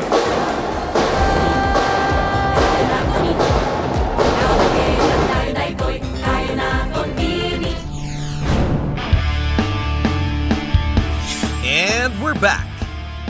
Yes, it's a brand new edition of our awesome plays here in NCAA Season 100 Men's Basketball. Starting us off at number 10. Oh, good touch pass. Medina! A lefty reverse layup by JRU's main character, Jonathan Medina. At number 9. High-octane basketball we're seeing so far. Jericho Nunez throws down the first dunk of NCAA Season 100. Big guy getting a highlight on that transition dunk. Bam! Dito naman sa number 8. Nakakawan. Escobedo is running. Escobedo, wow! Switching hands. Finish. Raymart Escobedo switches hands in the air for the lefty finish on the fast break. Here at number 7. This move. Binoya for the time. Yes! A game time. We begin our post-game coverage here after the conclusion of this San Beda and Perpetual game kung saan nagtagumpay ang Red Lions kontra sa Altas 57-53 at kasama namin ngayon ni Prince Rivero, head coach Yuri Escueta, who is kinda or maybe not so surprised that they won and Prince Rivero is here. Medyo superstitious to si Coach Yuri eh. Pagka tingin ko nung after ng game, doon ko lang nakita si Prince eh. Yan, dapat ko, ganun talaga. Very demure. 6-0, 6-0. Yep. Coach, Bismarck Nina, it's the first time this season that you inserted him in the starting lineup. Was that the plan all along or did you decide as the season developed and his health was getting better? Well, we knew Bis was coming late in the season. So, luckily we got him late in the first round. So he feels better. We always communicate with him. And of course, if you have a guy like this, why wouldn't you start him? Especially against UPHR. Okay, Coach, ang question ko naman po para sa inyo is, bakit tinitignan namin ni Anton kanina yung stats eh? Parang mas mataas yung attempts nyo ng 3 points rather than sa 2 points for the majority of the game. Eh, medyo effective kayo kapag nasa picks yung bola. Well, we give emphasis of giving the ball in the post, diba?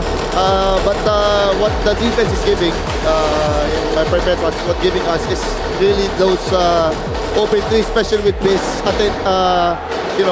getting all those attention from the other guys helping. Biz knows how to pass that ball pagka may help sa kanya. Coach, I forgot to ask, what was your biggest learning from the LPU game? It came down to that Greg Cunanan grabbing the rebound and then hitting the go-ahead three-pointer. What did you learn and what did you guys talk about in your viewing after that game? Well, what I told them before this game, I knew it's going to be a low-scoring defensive ball game, that every possession would count. And just like the LPU game, when we lost one possession, when we could have gotten that rebound, diba, it cost us the game. So sabi ko nga sa kanila, especially in this kind of ball game where both teams play good defense, diba, we have to get all the rebounds and dive for 50-50 balls, which I think we didn't. Perpetual was able to do in the fourth quarter. Yes, I think Coach. we gave up 12 second chance points and 6 offensive rebounds. And yun yung isa sa mga pinag-usapan nga namin kanina, no, na medyo nag-flashback sa amin yung pangyayari nung last game kasi merong span of 4 or 5 possessions na parang Offensive kinuhanan rebound kayo and ng loose offensive balls. rebounds and loose balls and humahabol sila. But the thing is, hindi nila na-convert yung bola. But you know, Coach, ano yung parang pinaka naging motivation nyo after the loss from last game and then going to this game? Aside from it's gonna be a low scoring point, ano yung parang pinaka sinabi mo sa kanila na dapat may take care nyo? We always try to stay positive even on wins and losses. It's just to get back on the winning track. Yun lang, diba, it's early in the second round. Every win is very important. So we move on from that tough loss, focus on Perpetual, and then get some rest. Yun yung isang pinaka-importante sa amin. Parang nag 4 games in 8 days kami. Grabe. 4 games in 8 games kami. Ang 4th game namin is on Sunday. Yes. So very important sa amin ngayon yung yung discipline namin to get some rest, sleep, hydrate, and of course yung nutrition namin. Coach, is there some concern with James Payosing? Because we're kind of concerned that he hasn't really shown consistently yung kanyang finals MVP form. It's not that I always tell him just to keep it simple. The reason why he won that finals MVP was because he stick to his strengths. And I think marami kasi nagsasabi na he needs to step up, score this many points. And I think that isn't his strength. His strength is, playing defense, getting rebounds, getting offensive rebounds, attacking the basket when there's a free lane, hitting open shots if you're not closed out. So sabi ko, wag mo shadow pressure yung sarili mo. The important thing is, we win games, you contribute. Kung malaki man yan o maliit, whatever contribution is big for us. And people naman don't see yung talagang naitutulong nitong ni James kasi may mga viewers tayo na I think he did a good job nung yes. he got 2 offensive rebounds and defensive rebound nung dulo. And that's what we were talking about kanina nung kinuha niya yung rebound from Bismarck. Sabi ko narinig yata tayo ni James nung pinag-uusapan natin siya. Yun nga, that's what it takes to win game for us. Coach, I'm sure there are a lot of people watching that you want to thank. Of course, I'd like to thank yung San Beda community for always watching. Maraming salamat po sa inyo. Patuloy lang po ang suporta at tiwala sa ating team at sa players. We promise to work harder as the second round progress. So there you go, Coach Yuri Escueta getting this win today against Perpetual. And very happy because, again, this is just the universe working. 6-0 ang San Beda when Prince Rivero covers them. Nako, ano lang yan, coincidence. Coincidence lang yan. And syempre, pinaghirapan nila yung mga games nila and, hard work yan. All right, there you have it. San Beda with the win against Perpetual 57-53, and we will be back para sa pagpapatuloy ng ating post-game coverage dito sa Heart of Asia.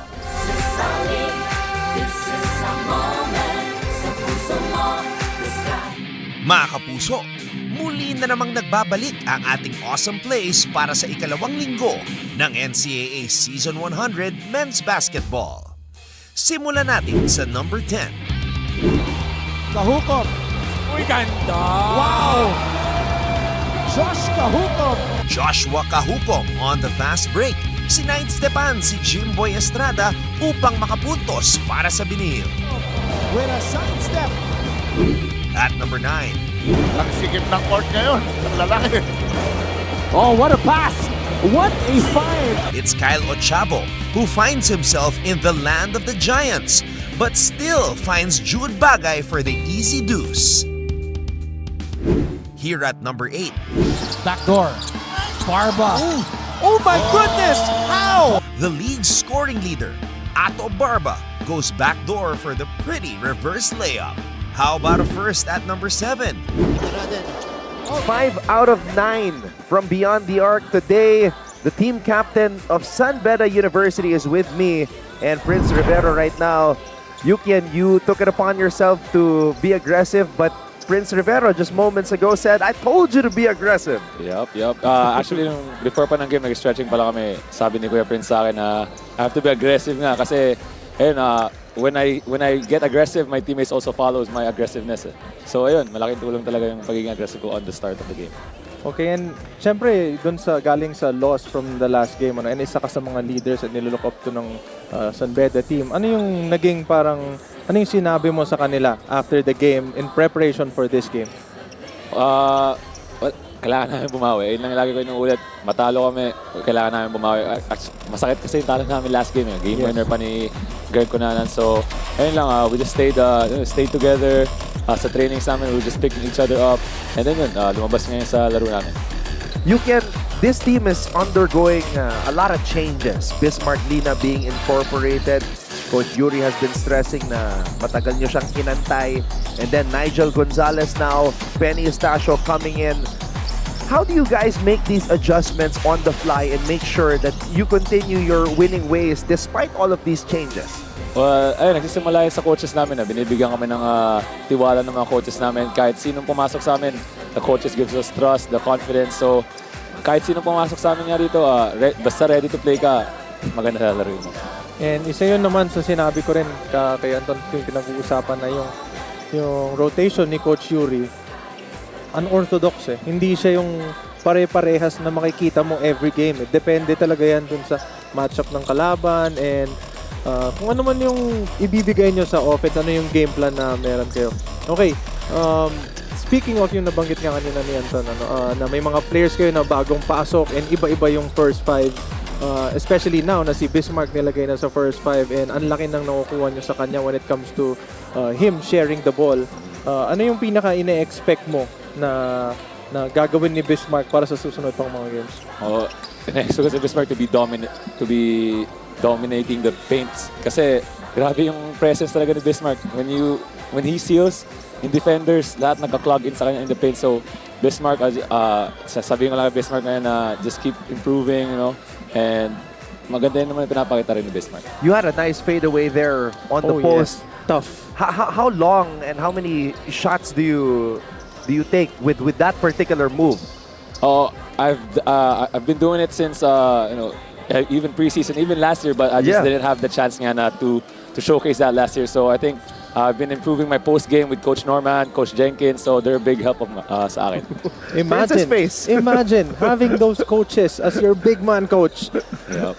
Multiple best imports. Wow! Ang dami mong matututunan talaga doon. And syempre, magiging consistent ka talaga. And imagine, di ba? Yung nabibigay din ni Bismarck kung yan din yung coaches na meron ka. So, syempre, congratulations sa game nyo. Thank you, Kuya. All right, you can. I'm sure there are a lot of people watching right now that you want to thank. First of all, just want to thank God again sa panalo namin. And I want to thank the San Beda community for watching us and keep supporting us. And I want to thank my family also, my girlfriend, my family in Bulacan, family in Pasig, and yung family ko rin sa Quezon City. So there you have it. Team captain of San Beda University, Yukian Andrada. Big game again for number 21 here this afternoon. All right, let's turn over to Kyla Mindanao, who is with a guy with 2 big shots in the fourth quarter, Penny Estacio. Anton and Prince, I'm here now with Penny Estacio. Penny, we would like to know, dahil ikaw ang nag-fill in for Nigel kasi wala nga siya in this game, do you think you were able to execute and play well in this game? Yeah, ever since the preseason, that was my role, to facilitate and runs the team offense. So yun nga, trabaho ko yun as a point guard to make sure that my team is very composed and yun nga, practically ko rin remind ng mga coaches na to run the show. So ayun. Sa tingin nyo in this game and this win, paano ito nakakatulong sa inyong mga remaining games pa in this season? Like Coach Yuri always tells us na every game is important. So every game talaga, like last game, very crucial one win or one loss can make or break us. So every game talaga, we need to give our 100%. So ayun, dapat di talaga kami nagre-relax every game. Okay, Penny, that's what we saw kanina sa laro nyo. And sa tingin mo, ano na lang yung naging edge nyo sa Perpetual kaya nakuha nyo tong panalo na to? Siguro it's our focus. For me, mas determined kami to win this game. Kasi for me, last game, medyo sloppy kami and sluggish. So, ayun, sabi ko, every time talaga may chance na mag-huddle, I always remind my team to dapat every rebound dapat sa amin, 50-50 ball sa amin. Yun lang, dapat kami yung mas hungry na team. And ayun nga, thanks the Lord, nakuha namin yung panalo. Thank you so much, Penny. Sa tingin ko, meron pang tanong si Anton and Prince. Anton and Prince, back to you. Yeah, so for Penny, you have a knack for hitting clutch baskets. I remember yung layup mo against Mapua at the end of the first round. And then today, 2 big clutch 3-pointers. Is this something that you relish towards the end of the game, that you seem to have the ball in your hands in these most important moments and you're not afraid to take the big shot? Yeah, siguro it's all about having guts na rin. And of course, I'm trusting my shots every time I take. And siguro, yun napupunta rin talaga sa akin. Siguro nabibigay sa akin ni Lord yung mga opportunities na yun. Okay, Penny, ngayon na mas malaki yung playing minutes na meron ka, ano yung mas dapat pang asahan sa'yo ng NCAA, ng coaches mo, and syempre ng mga fans ng mga San Beda? Yeah, siguro every game talaga I'm gonna give my 100%. And of course, target namin is the top 2. And of course, we want to win the championship. Penny, how old were you when you found out who Anthony Hardaway was? Ever since I was a kid, kasi a lot of persons were asking me saan galing yung name ko eh. Kasi Anferny. Yeah. My name is Anferny, tapos yung nickname ko Penny, so medyo malayo, di ba? So ayun, I always explain na my name comes from yun kay Penny Hardaway. Did you copy his game a little bit, like when you were growing up? Because I mean, you're named after a great point guard, a great tall point guard who was a big deal when he was playing for the Orlando Magic back in the 90s. Yeah, I watch his highlights. Magaling eh. Idol ng dad ko yun eh. Kaya nga, pinangalan sa akin. Pero mahirap yung moves niya. Pero okay lang, Benny, kasi yung dalawang tira mo kanina, worthy na yun. Para sabihin, nakaparehas na yun. Yeah, Penny Hardaway did not have that range. Yes. His shot was inside the arc. So, medyo mas malayo yung reach mo ngayon para sa kanya. Alright, Penny, you can greet everybody watching right now. First of all, I want to thank, of course, God for this win. Of course, the San Beda community, always there to support us, Winner Lewis. And of course, my family, nandyan nanonood. And yung family ko rin sa Bicol. And ayun lang, sa mga friends ko rin naman nagsasupport sa akin. Alright, there you go. Penny Estacio, 2 big clutch 3-pointers here to seal the deal and preserve the win para sa San Beda University. Definitely, they will need Penny down the line if they want to retain their championship dito sa NCAA Season 100. Yes, Anton. And syempre, marami pa sa mga players nila ang kailangan mag-step up kasi lahat sila kakailanganin ni Coach Yuri sa dulo. And when we come back, we will be talking to a friend of yours, Bismarck Lina. So don't go away. Keep it right here on Heart of Asia. Kaya natin to.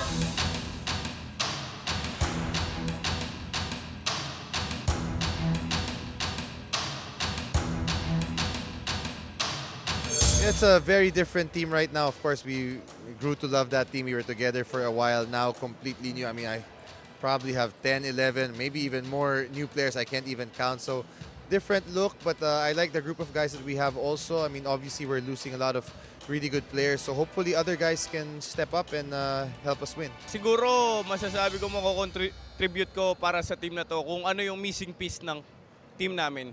Doon ako fulfill.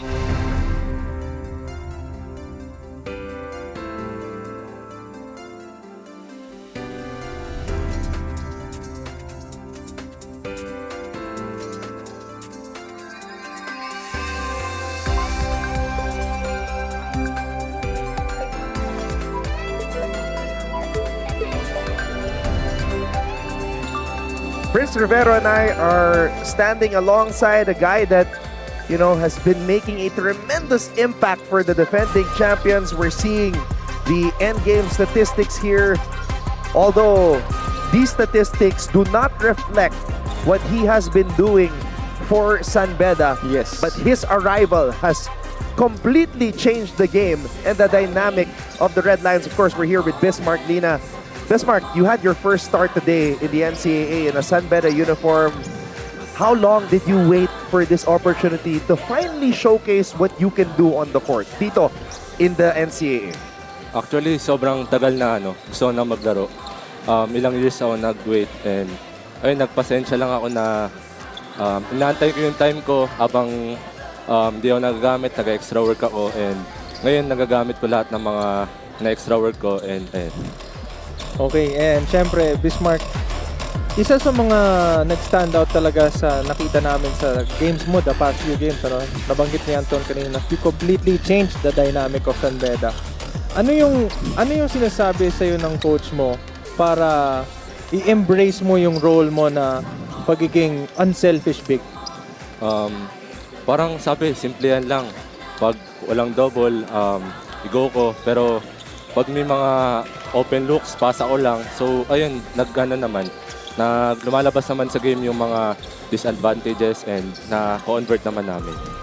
Bo Belga covers a lot of games this season. He's been covering a lot of games and he has an eye for the bigs.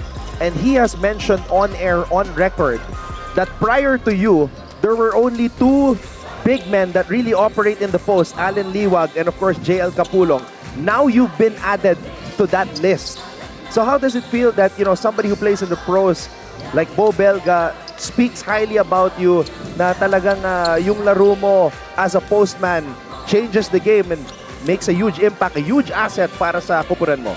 Ayun, masaya naman ako kasi yung laro ko naman na yun, kumbaga, malaking impact sa mga teammates ko. So, ayun, ang importante sa amin, unselfish basketball, and ayun, tinitake namin yung game day by day, and ayun, magpo-focus kami sa mga next games namin. Oh, sige. Yep, you got a question? Hindi, congratulations, pare. You've been playing so well. And syempre, we're proud of you. Thank you po. Magkasama kayo sa gym, no? Sa Yes. recovery mo. Sa rehab. Alright, Bis, baka meron kang gustong batiin ngayon. Yung San Beda community, maraming salamat sa walang sawang suporta niyo sa amin, and sa family ko, Lina family, Ferrer family, Manuel family, Tiksay family, and Badar family, and sa girlfriend ko. Hello. There you go. Bismarck Lina, new starting center for San Beda University, picking up the win today. So we'll let Bismarck get his rest and recovery for their next game. At eto na, naghahanda na ang mga Letranista as they try to get back to the win column. They are kind of on a slump right now, back-to-back losses. So they will try to get back to the win column against Mapua in the battle for Intramuros. But again, San Beda nagtagumpay kontra sa Perpetual, and they improved their record to 8-4. Perpetual falls to 5-7. For our director Abed Ramos, our courtside reporter Kyla Mindanao, of course, our analyst Prince Rivero, and all of us from GMA Synergy, I'm Anton Ross saying stick around because our coverage on Heart of Asia will continue. It is round 2 of the Battle of Intramuros between Letran and Mapua here in NCAA Season 100 Siglo Uno, Inspiring Legacies.